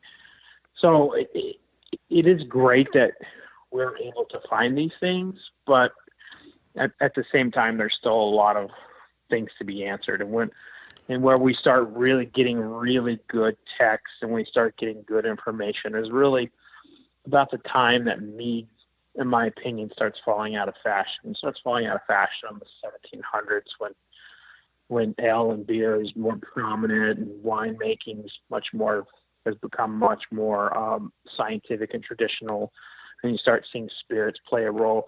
I think the development of spirits had like more of an impact on mead consumption than say beer or wine. But it was kind of sad when I got to that point in the research where I kind of found like a critical moment where mead had lost its way. But the one country that there's more than one, but to me, Poland is like the country that never really gave up on mead. No. And they never gave up on mead. And Poland, the Nazi Germany kind of took them away. They actually had like 200-year-old meads and demijohns, and they would have special ceremonies around them. So that when Germany conquered Poland, and those were one of these places was in the ghetto of the Jewish ghetto areas, and Warsaw, and and of course those meads are no longer, they're gone. But to me, Poland to be very much a celebrated country for me, because they never gave up on it, and they had to have it taken away from them to really fall out of fashion a little bit. And the moment they were free to do so, they took it back. That was what was really cool. I mean, the moment the war was over, they were like, "That's it, we're back to the mead thing," and they started building up their production again. That's cool. Yeah. Yep. And now they're, Absolutely. They're probably one, from a like, I guess, per capita standpoint, they probably produce more mead than any other country in the world. Yeah, and they're probably they're also, they have some EU. They're not necessarily designations or protections, but they have their styles that are grounded in law. They're like and German beer. That's also very unique. It's very unique. Ethiopia could pull that off for sure, but that country is not as wealthy as Poland to be able to, support such an effort. But the thing about Tej is, it's like you had said at the top. I mean, it's a verbal tradition. It is. It's also very female centric.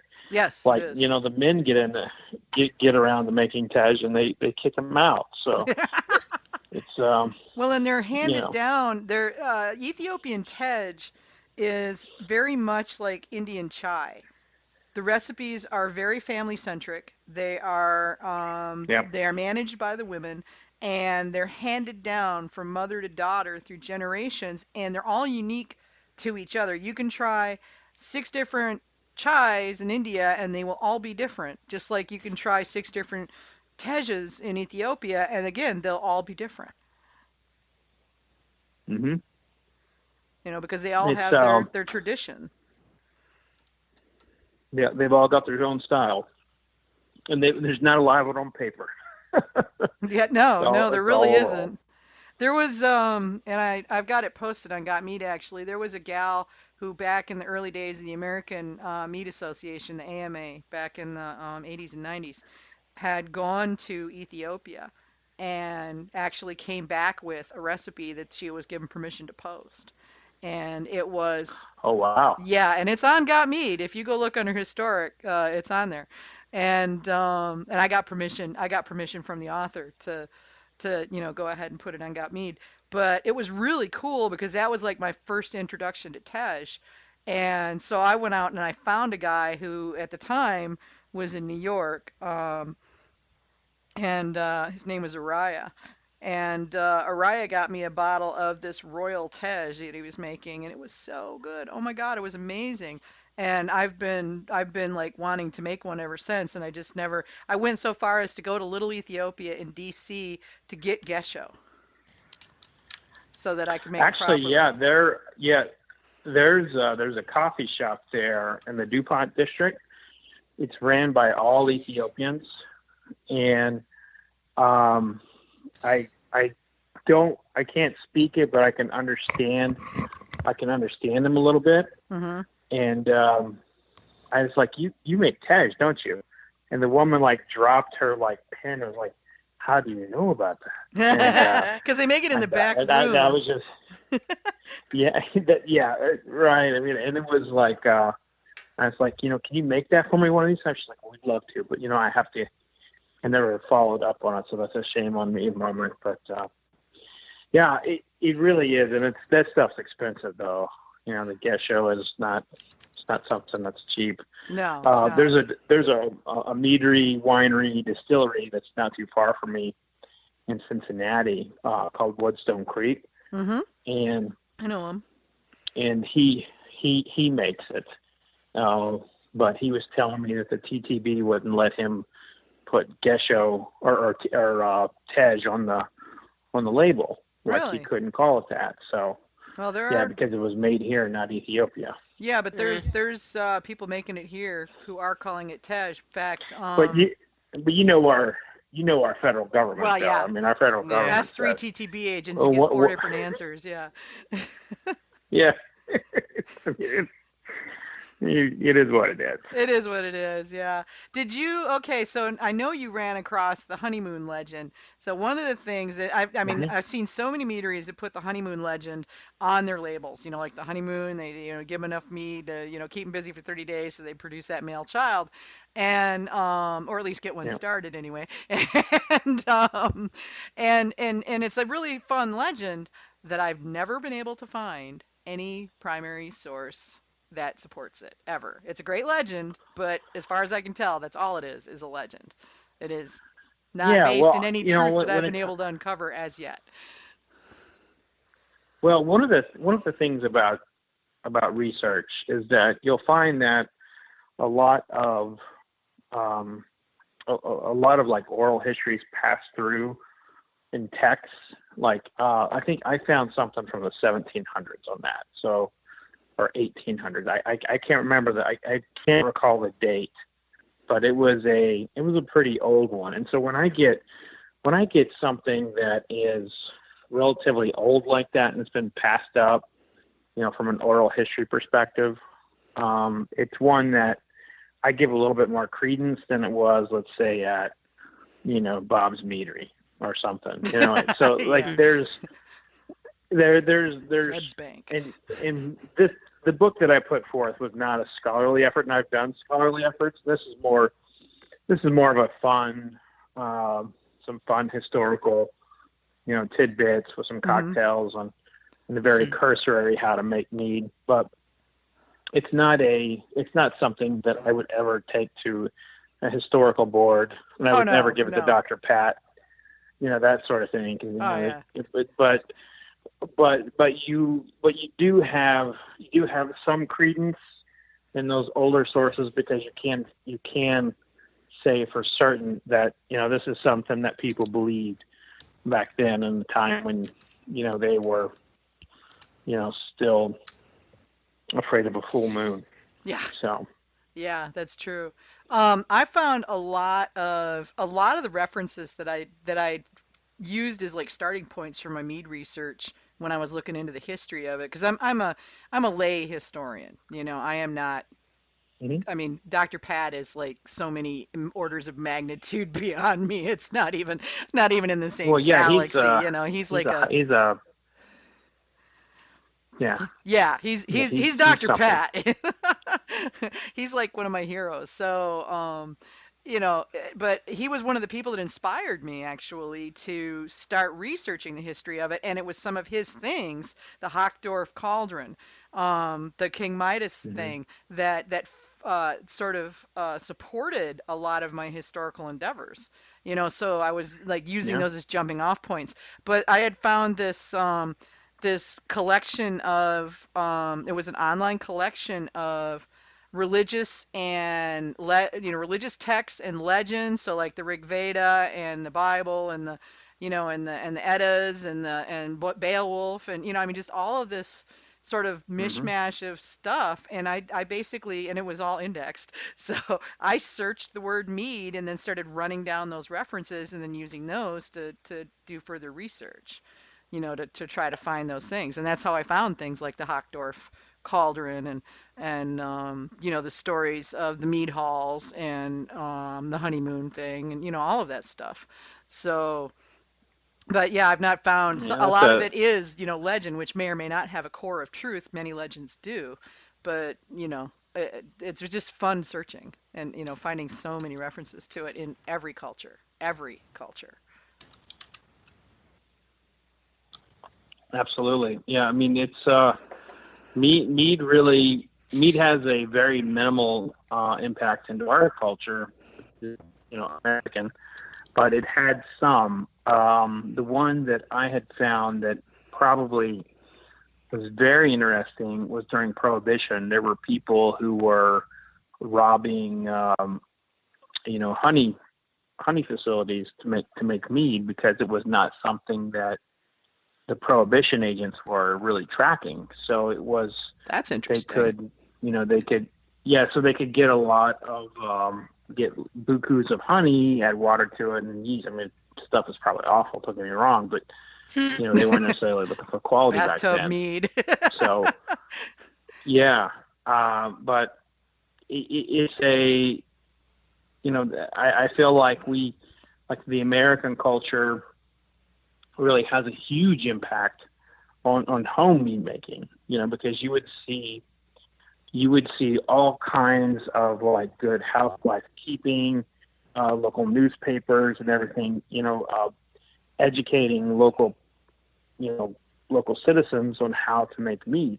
And at a time that whiskey was frowned upon, beer was frowned upon, rum was the devil, they were actually encouraging people to make mead at home. So it was not really widespread, but it was in my belief, it was the original, home brewing for America was actually making your own mead. Interesting.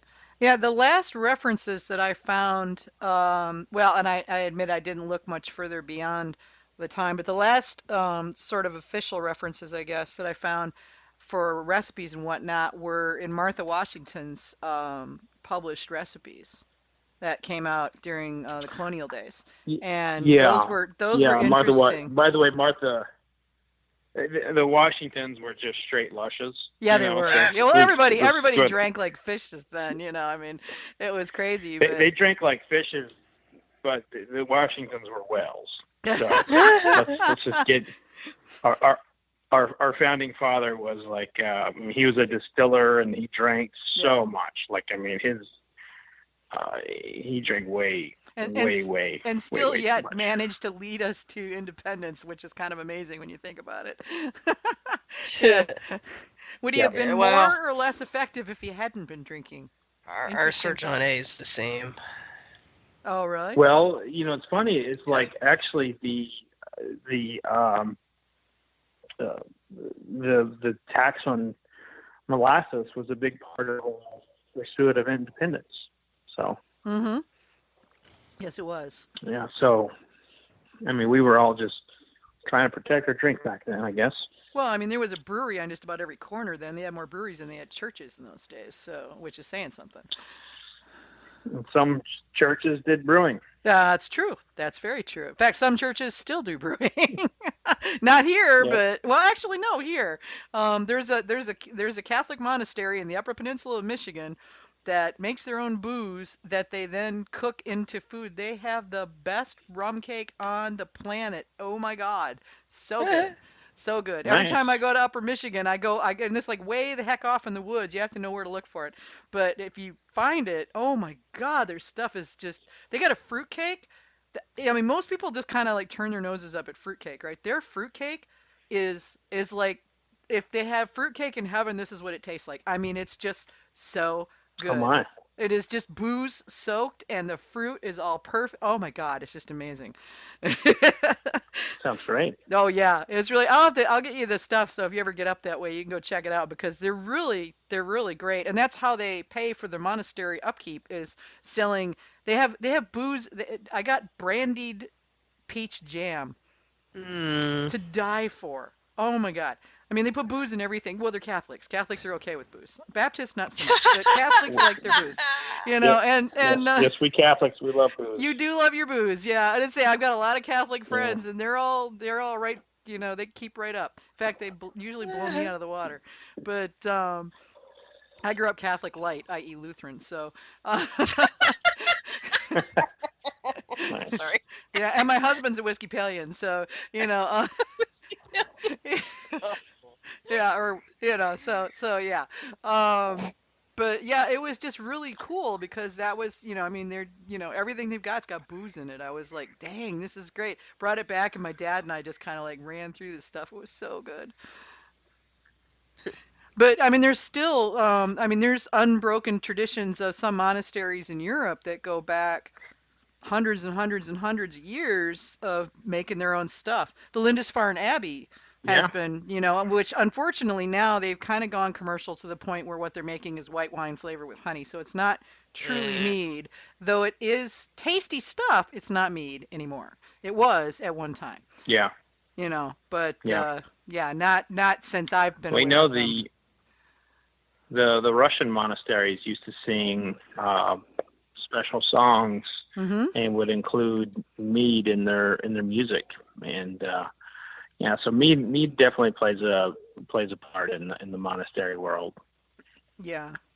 Yeah, well, and another interesting thing that I thought was curious, mead was like huge in the legends and tales of Ireland, and yet There is Yeah. there's only two meaderies in Ireland. One just opened, and the other one's fixing to. And the one that's fixing to is actually run by an Irish-born but American citizen mead maker. So, Yeah. there it's like completely died off on the island, which is kind of strange given how rich their history Well, is with it. yeah, I think I can add a little bit to that. The the agriculture situation there is, it might be a lack of honey. It is a lack of honey. It's it, what they've said. yeah, I really think it might be a lack of honey because it's not something that they're very dependent upon, imports in, and having studied the famine and how it had impacted. So basically, with the potato famine, one of the great potato famines, which actually ended up having a lot of people move to America. One of the things that was a kind of a byproduct of that was that a lot of people started doing illegal distilling, and most of those were women, and I caught a lot of that through my research for Whiskey Women, one of the books I wrote, and that their agriculture scenario just kind of really got depleted during that time. So, I would say that, there, very well could have been there very well could just be like a bee problem, not having enough. I think you may be Not having right enough because honey. Kinsale Honey or Kinsale Mead, which is the Irish meadery that opened last year, I think it was. They Hmm. said that honey is insanely expensive and most of it has to be imported. So I think you're right that Yeah. there's just a lack of honey. Oh, one of our listeners, Jaden, has said that Scandinavians, well, particularly Norwegians, would yell into their fermenters to rouse the yeast and chase off evil spirits. Well, Well, we I wonder do if that would something. work. That would work for mine. I don't know.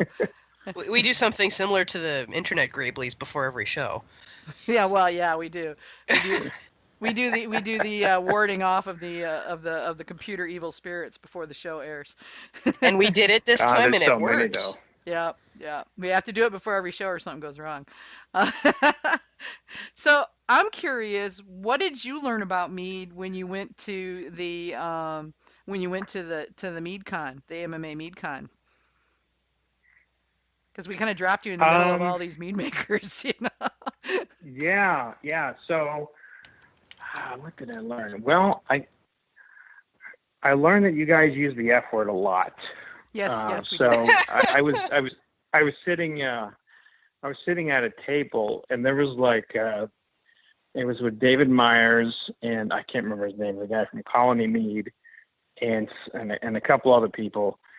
And Colony would be every other Greg word. or Greg Heller LaBelle or Yeah, it was Greg. Mike. It was It was a Greg. Greg? Okay. Yeah, it was Greg. And every other word was F this, F that.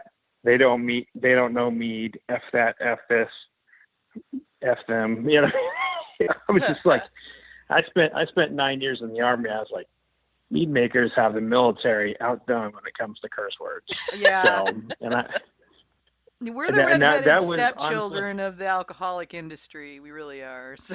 yeah, that was fascinating to me. Seeing it, and I spent a lot of time with mead makers, but I guess when you congregate in the room and you just get out of like a committee meeting where you're trying to set the tone for your industry, you have a tendency to have a few F-bombs on your breath. But that was a pretty surreal moment for me. I was like, damn, these folks can bring some F-bombs. My kind of people. They're having an F word contest on the live feed right now, where they're all coming up with words starting with F. Yeah, Bjorn this wins one rhymes with this one fermentation. rhymes with duck. Yeah, that one, yeah. Which is the one that's also the dance that we do, the little ritual that we do before the show to ward off the gremlins. So, yeah. Yeah. Nice.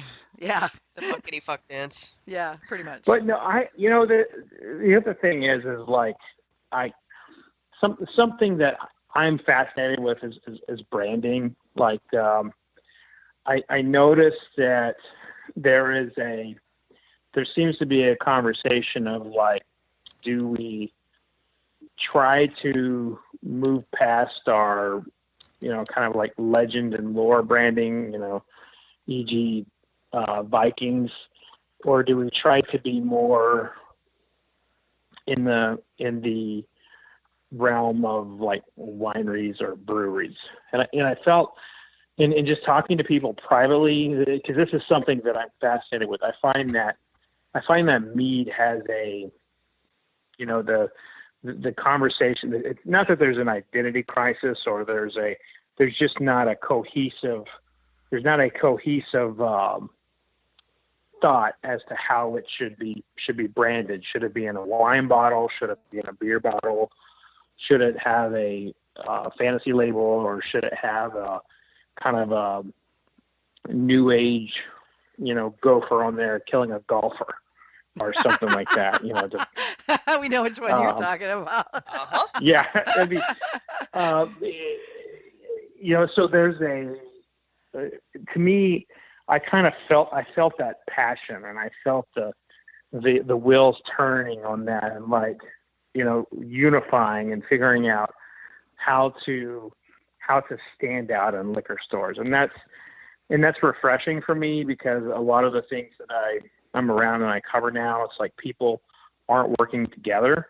And I felt like I saw a kind of a cohesive unit trying to figure out how to improve their respective industry for the betterment of one another. While some people want to keep like the Viking legends and lore, and other people just want to move past that, there was still very much a commonality of other things like ingredients and packaging, and I thought that was pretty cool. Yeah, it is, and you're right. I mean, there's a lot of different perspectives as to how to present it, like you say, how to package it, and there are a lot of people that really love the historical aspects of it, and that comes through in their story that that they have for their particular company. But yeah, and there's a lot of them that are giving it that modern twist, and we've got a lot of mead makers are younger, or not a lot of meadery owners, I should say, are younger, and more of them coming in are in the 40 and under crowd, and many even in 35 or 30 and under crowd. So a lot of millennial Gen X, like that. And so they're bringing a whole new outlook to it. I get asked by reporters all the time, they're like, why do you think mead is coming back? And I said, because it's everything old is new again.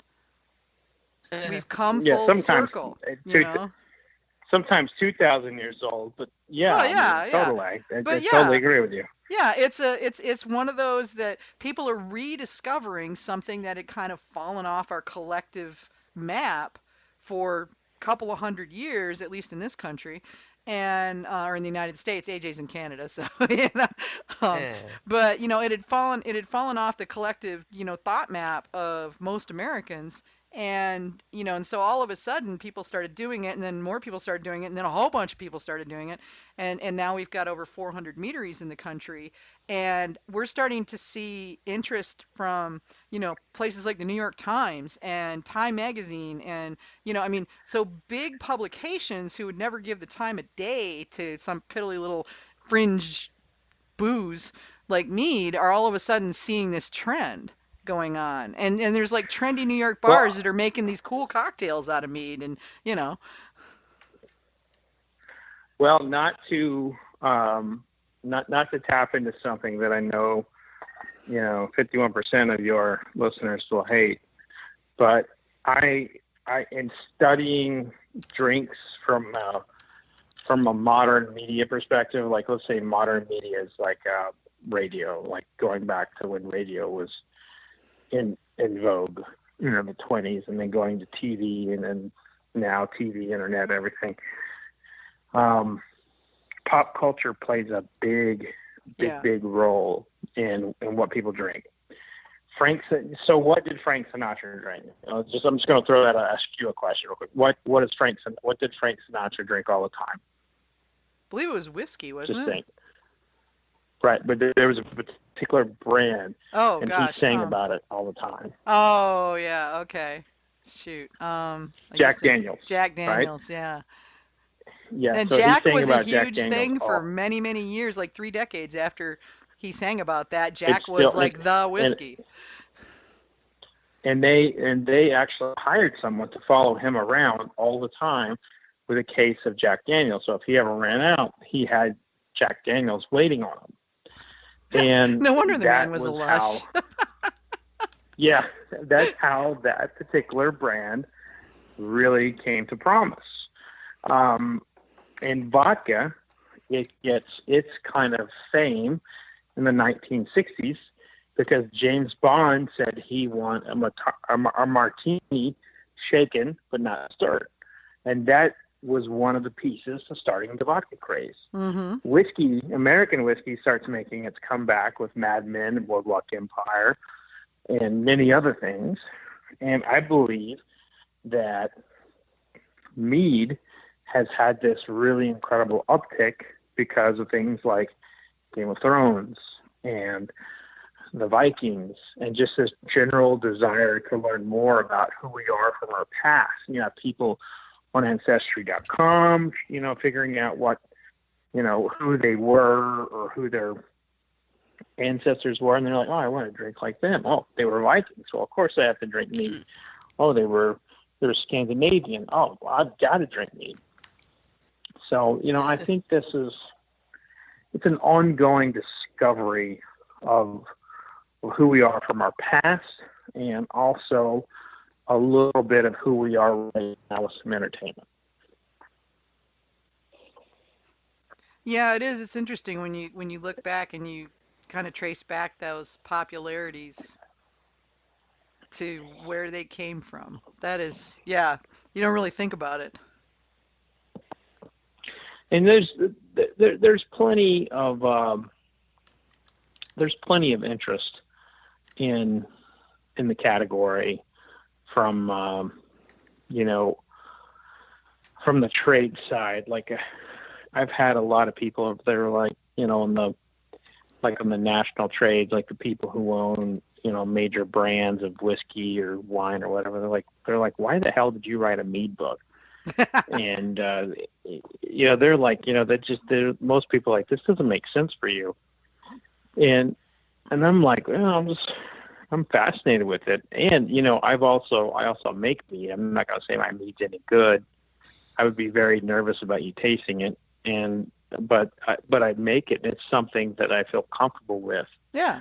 You're the only one that has to like it. And also, yeah. And when we're looking at I think this is a very important point to make when it comes to the mead story, is like when we look at the environment, mead is the most sustainable alcohol there is. And look at all the people right now who want to protect our environment. It's not something that is widely talked about in alcohol, but the creation of most of these spirits require trees getting cut down. They require pesticides and herbicides for the grains and grapes to respectively grow. They require a lot of taxation on the environment, whereas mead is actually its creators of its base are out there pollinating the world. And to me, if we put that together with the fact that it's connected to all these incredible empires in history, I just think you have like an amazing story, and you have amazing alcohol that is worth drinking. Yeah.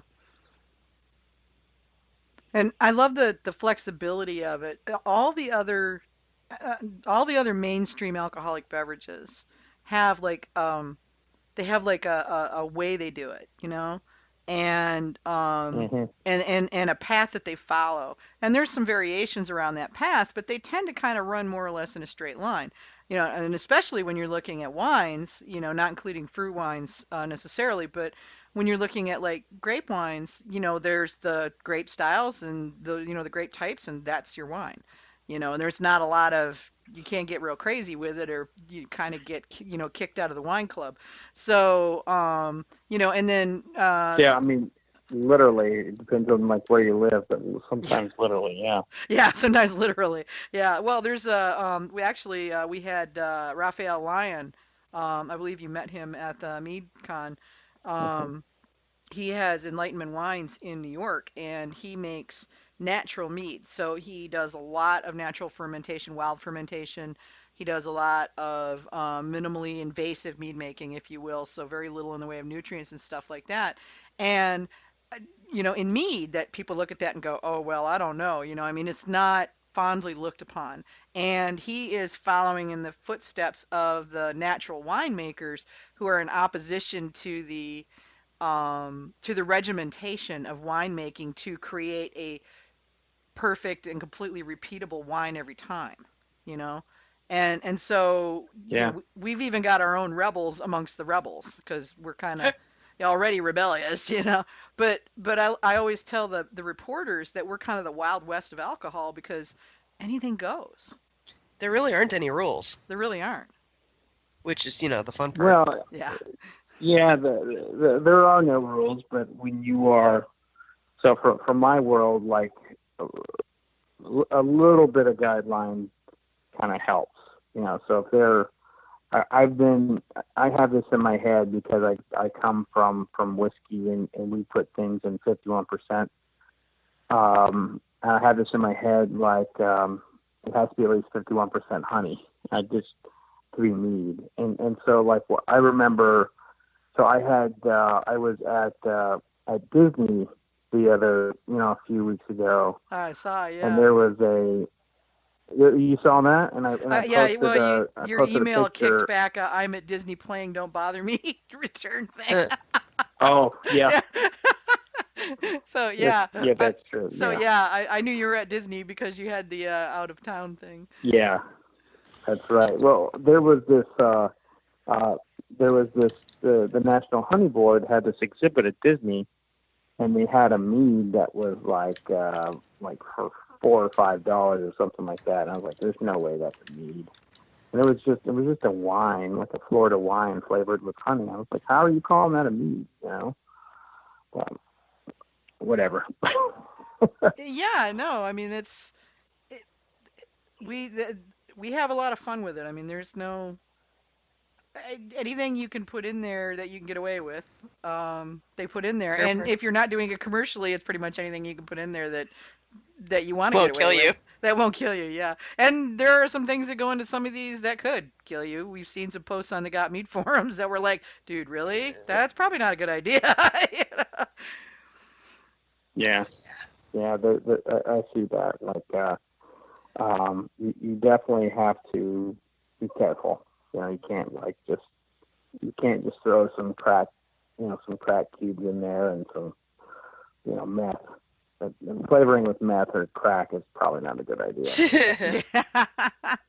Maybe not meth or What kind crack, of but flavor profile that would give and whether it would really activate your yeast or not. you remember the guy that wanted to make the absinthe Yeah. Well, mead? actually, mm, Yeah, like real Yeah. absinthe though with wormwood, you know, which yeah, is not something that somebody who's doing it at home should be screwing around with. You know, it's interesting. Yeah, well, Yeah. if you're a herbalist type, then maybe you know what you're doing, but Yeah, maybe, but yeah, most people don't have the skill set or the equipment to properly determine whether or not they're going to kill themselves with something like that. And then there's that, right? Yeah. I mean, I'm not a big absinthe fan personally, so I would never go that route because I don't like the taste. But yeah. I mean, some of the stuff we've seen pop up for things. Well, there was okay. We had a weird meat, and it's not one that's dangerous in any way, but certainly it's off the beaten path. Apagard Meadery in Washington in Tukwila, Washington, made a taco mead commercially. Oh, like out of tacos? Like what did they do? Well, it couldn't have been out of tacos because I'm fairly certain the TTB would not let them put meat in there, but like burger or something. But it, by gosh, tasted like tacos.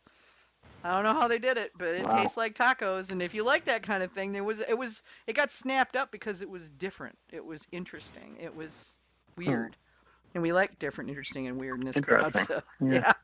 And yeah, I mean it's a savory mead. There's Sap House is doing several savory meads up in Maine, and savory is not something you tend to associate with mead or wine or you just don't see it. But it's a thing now. People are doing it. By the way, I'm requesting to join the Got Mead Facebook forum. Okay, cool. I didn't realize I wasn't in it. Oh yeah, yeah. Well, we got the Facebook group, and then the main website has a regular forum that's got 25 years of mead information in it. Some of it's wildly now out I've of been on there. date, but yeah. No, I've been on there. It's a great site. some of us are a little bit verbose. Yeah. Yeah, don't look at my post count. And one of our people is going, I wonder what ambergris tastes like. Like, I don't know. What was the question? Oh, Jaden, who's in Western Canada, is asking about, and David Webb actually started it, asking about trying to use ambergris, like whale upchuck, the solids that they use to make perfumes out of.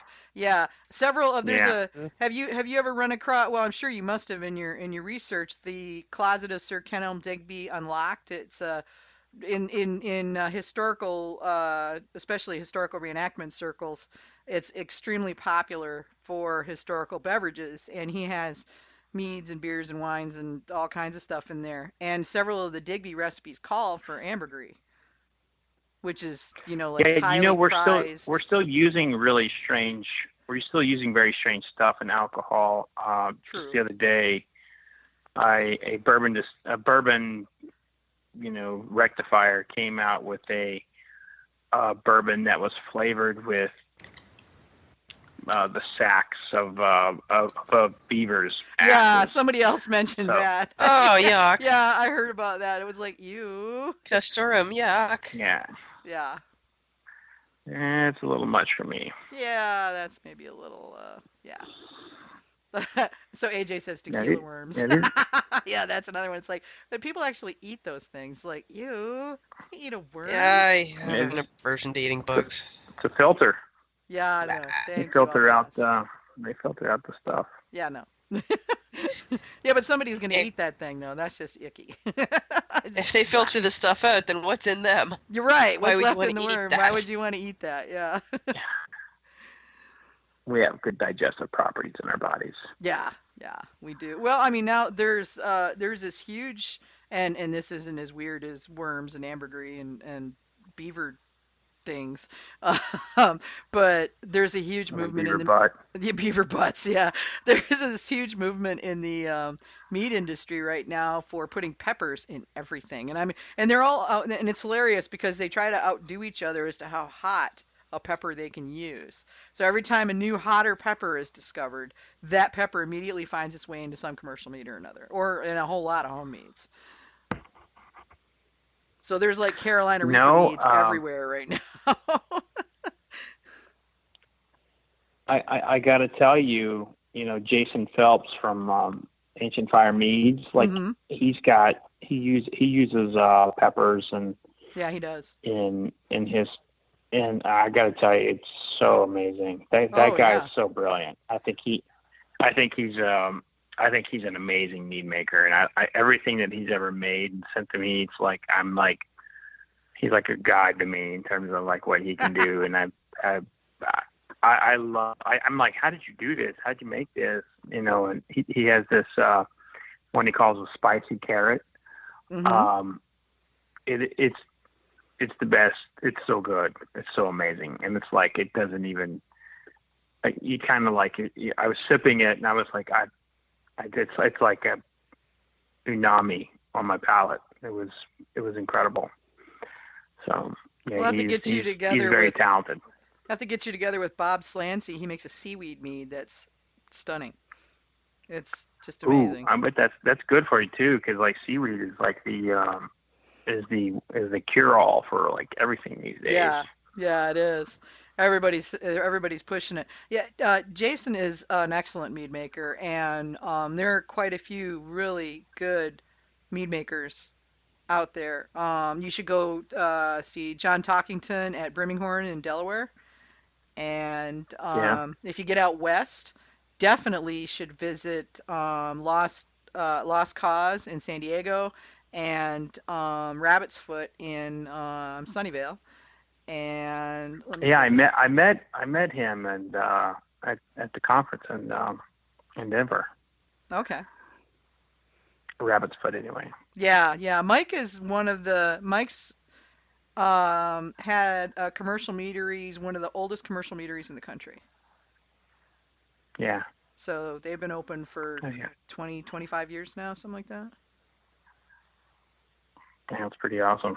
Yeah, and he makes amazing meads. He really, really does. He handed me a ghost pepper mead one time where he basically took and dropped a ghost pepper into each bottle of his Sweet Malia, which is a really wonderful award-winning sweet mead. And he was just screwing with people because he's dropped a whole ghost pepper into these 500 milliliter bottles. It was like, oh my God. It was just crazy. But I've had a lot of pepper meads that were stunning. I mean, I'm a big fan of chipotle meads because I love the smoky notes that chipotle nice brings smoke. to the table. Yeah. And don't you also think that's maybe uniquely American, the pepper, because that's so indigenous to North America? Yeah, I think it might be. Maybe. Yeah, I can't really say that they're not using it in other countries because I don't know. I would think you'd see it, I mean, assuming I would think you would see it in Latin countries because peppers are indigenous to a lot of the Latin cultures. Well, they're the Latin cultures. I don't. They do a lot of fermented like corn brews. Like Peru has like a fermented corn beer. They're really, you will see in Argentina they're so heavy into wine, but there is a lot of fermented honey there. It's kind of like there's no secondary fermentation to it. It's just like a quick hit. Yeah, it's true. Yeah. They don't spend a lot of time on it. So it's more like where they have perfected something. They have kind of just like what they do with honey in these cultures typically are a little more rudimentary. It's not a primary alcohol beverage. There's a burgeoning mead culture starting to pick up speed in Central and Southern America right now, and we're seeing more and more activity there. And it's curious to see the trends they're taking because some of it is culturally induced, where they're making meads that align with, the things that they have there as well as the flavors that are popular in their culture. But we're also seeing some United States, not American, but United States influence that is coming on, because a lot of them they're coming up to the conferences, they're going to the Mazer Cup, so they're mixing in with, all of our folks. And I think that we're seeing some culture bleed happen there, at least in terms of the mead. Well, one of the things that I have noticed in a lot of those cultures is that they have a tendency to grab from what's around them and like ferment, but they don't necessarily go industrial. So they don't make anything commercial. It's just like for the home. So if you're seeing something that's making out into the commercial market, I think that's a pretty big leap from what those cultures have done in the past. They typically stay in like markets and in the home. So are you True, seeing things that are being bottled, or Oh is it yeah. just all kind of like, No, these oh, are it's great? full-on commercial meaderies that are bottling. I don't know how wide their distribution is because I'm not, like there. I'm just getting it secondhand through them, and I get questions from some of them and that. But it seems to be more in Central America than overall South America, though the biggest growth that we're seeing in South So America is in Argentina, of all places. yeah, well, it would make sense for Argentina It would, yeah. because of their winemaking prowess, and that they're very. They also have great beer. They're making whiskey there. Argentina. They like to drink. Yeah, they do. So yeah, they're just finding new things to drink. That's Yeah. awesome. I mean, and also their bees are the honey in Argentina is a little like the honey I've had anyway. It's been very smoky. Oh, really? So I now want, yeah. So they have they have to work really hard to to pollinate in some of those areas. So I would say that is pretty. The honey that I've tasted from there is like that could really yield some great mead. Yeah, the Brazilian honeys were really tasty. We had, one of the vendors had Brazilian honeys at the MeadCon this year at Be Seasonal. They had these wonderful Brazilian honeys. One of them was a pink peppercorn that absolutely blew my socks off. I loved it. All right, I was doing a little Google. There's a place called Mead Johnson. Mead Johnson? That's well, no mead. I was just doing an Argentina mead search. Oh, yeah. And I Mead don't know Johnson how many of them are. Yeah, I mean, part of the problem I've had hunting down meaderies in other countries is the word mead is different in different languages. So, and Yeah, even that's true. across similar languages, it can be different. So it's fun tracking it down. I've got a army of friends who speak various and sundry bits of other languages that help me out with some of that. Yeah, that's definitely true. Google usually translate that stuff for you. But let me tell you about Mead Johnson. It's an infant formula manufacturer. So, I mean, they very well could be the.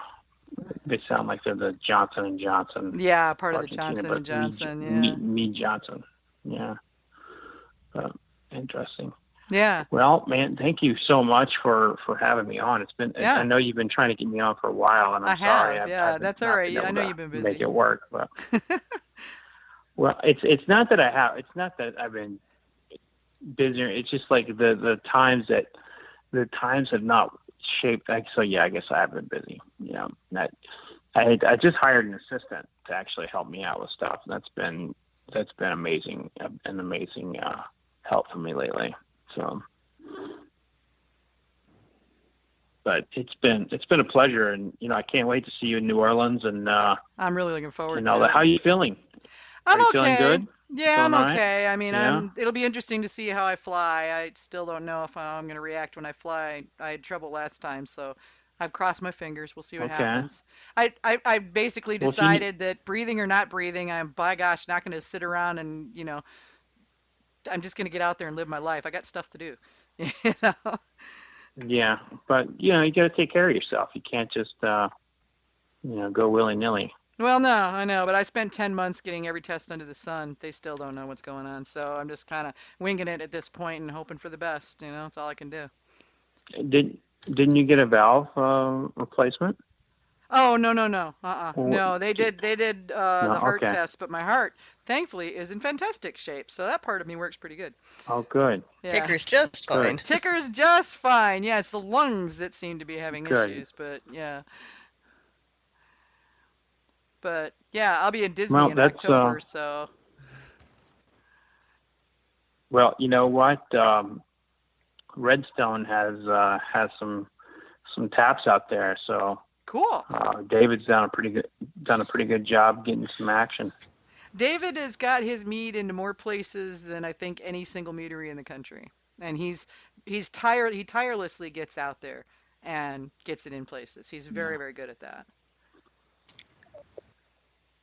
Well, he's the chairman of the Mead. He is. You know, you gotta listen to the chairman. Yeah, he's another one that's been around for a very long time. I mean, he's been making mead for quite some time, so you know, he's one of our industry old guard, you know, him and Mike and a few of the others. So. Absolutely. Well, here's to Mead. Thank you all so much for having me on. It was a pleasure speaking with you and I learned something from you all. I mean, I had no idea the South American and Central America mead growth. I can't wait to learn more about it. Yeah, there you go. And now you've got an excuse to go to Argentina and Central America, right? Write another book. Write another book. like I need an excuse. Yeah, right. Well, that's why it's a write-off, though. You know, I mean, that's the neat thing. Research, yeah. Boom, boom, boom.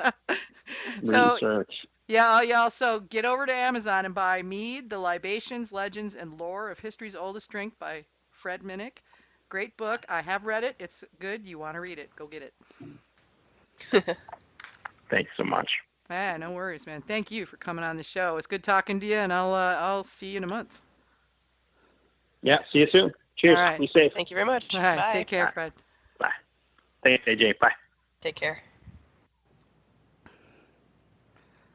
So that was fun. He's a good guy, and he's so excited about mead, and I love that because he's somebody who's, well, you know, he reaches out to a lot of people, so he's, you know, helping us a lot. Fellow mead geek. It's all good. Yeah, exactly. A fellow mead geek with a huge following. That's what. Fellow mead geek who does his research. That too. Yeah. It's really awesome. Yeah, that is really awesome. I'm gonna have to share up some of my links with him of stuff that I've come across and see, if he likes it. Okay, so upcoming, we've got Boss Meadery as an open jam on Wednesday nights, and that would be tomorrow night. They are in Wisconsin, so you know, if you are musical, you want to check that out. Also on June 20th, Honey Girl Meadery right here in my area over in Durham. It's going to be doing a bee bash at the Durham Hotel during Pollinator Week in Durham. Bee bash. Bee bash, yeah. So they'll be pouring Honey Girl mead. June 24th, Rabbit's Foot Meadery is doing a guided mead and cheese pairing. Yum. Yeah, that's fantastic. Yeah, Sunnyvale, California. June 30th, Wild Blossom Meadery in the Chicagoland area is doing a Pace with Mead bike ride. So go for a bike ride, glass of mead, you know. Cool. So that works. And then August 4th and 5th, Bee Nectar Palooza in the Detroit area in Michigan. International Beer, Cider, and Mead Festival. I really wish I could go to this. But that's like 5 days before I go to Australia. That's so not going to happen. But you know, so you got a passport, AJ, so you could go. No, Yeah, not gonna well, happen. I'm sure I could rustle up some couch space for you somewhere in the area. Yeah, it's the getting there thing. Yeah, that's true. It's quite a ways for you, I know. So, yeah, lots of stuff coming up. You know, let us know what's going on in your area or your local meaderies. If you have events that you want to let us know about, you got to tell us. Don't make me hunt it down.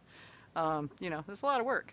So, we're taking some vacation time here. Actually, I'm taking some vacation time here. And I'm going home to visit the fam, and so I'm not going to be around until July 17th. So actually almost a month, and I'll probably be half blind on the 17th because I'm getting my eyes fixed on the 15th. Oh God. Yeah. PRK. They're saying 4 days of blurry vision. I'm like, good. This should be That's fun. great. Yeah, this should be really, really fun. So next show will be July 17th, and then we'll pick back up at that point and move on down the road. And then we'll be having pretty much continuous shows until, well, August sometime, whenever I head off to Australia. And I'm going to try to do at least one show while I'm in Australia. We'll see. Oh, that'd be fun. Yeah, we'll see if we can work it out. I gotta get together with Hamish and see if we can figure out how we're going to do that. Well, I'm sure somebody can figure out the software. Well, no, And the internet. I'll have the equipment and the software and everything. As long as I got an internet connection, it's just a matter of working out the timing and place. Mm. And we're not in the middle of BFE or something. There's a lot of BFE in Australia, okay? So we'll just have to see what happens, and if I can work it out, I will. But I would love to do some live from Australia. That would be way cool. Yeah, especially if you can, get some of the Australian mead makers to show up too. Yeah, well, that's the thing. If we can do that, it'll probably be not on our usual day or possibly time. We've got a mead get together that's going to happen in Melbourne while I'm there. Oh, cool. Yeah, and which is Hamish's home. So he's going to have a meetup put together, and so we're going to have a bunch of people, and we might try to do it then. And I got to look at our schedule and see what day that is and what that translates to here. And so yeah, it may be a Got Me Live that most people won't listen to live. I don't know. We'll find out. These things happen. Yeah, it just depends on what time of day it is there, because it's all kind of screwy. So. Right. But in the meantime, guys, so yeah, we'll be back on July 17th, and we'll see you guys then. Jeff says he's going to miss the show, but he's getting a puppy Saturday, so we don't have to worry about puppy sitting and trying to listen live. Oh, God. Cool on the puppy, man. Puppies are the most awesome thing. Multiple puppies are even more awesome. Sounds really noisy to me. I like bunnies because they can't bark. It can be very noisy, but it's also fun. So... All right, kids, so that's all we got. We ain't got no more, so see you next month. Same bat time, same bat channel. Yeah, next GML is on the 17th of July. I just got one little shout-out to my friends on Trollville Chat who are drinking with me tonight. Awesome. Anyway, I guess that's it for the night. All right, we'll see you guys on down the road, and take care and try to stay out of trouble until we see you again, okay? Or at least don't get caught. See everybody in July. All right. Take care. Bye. Bye.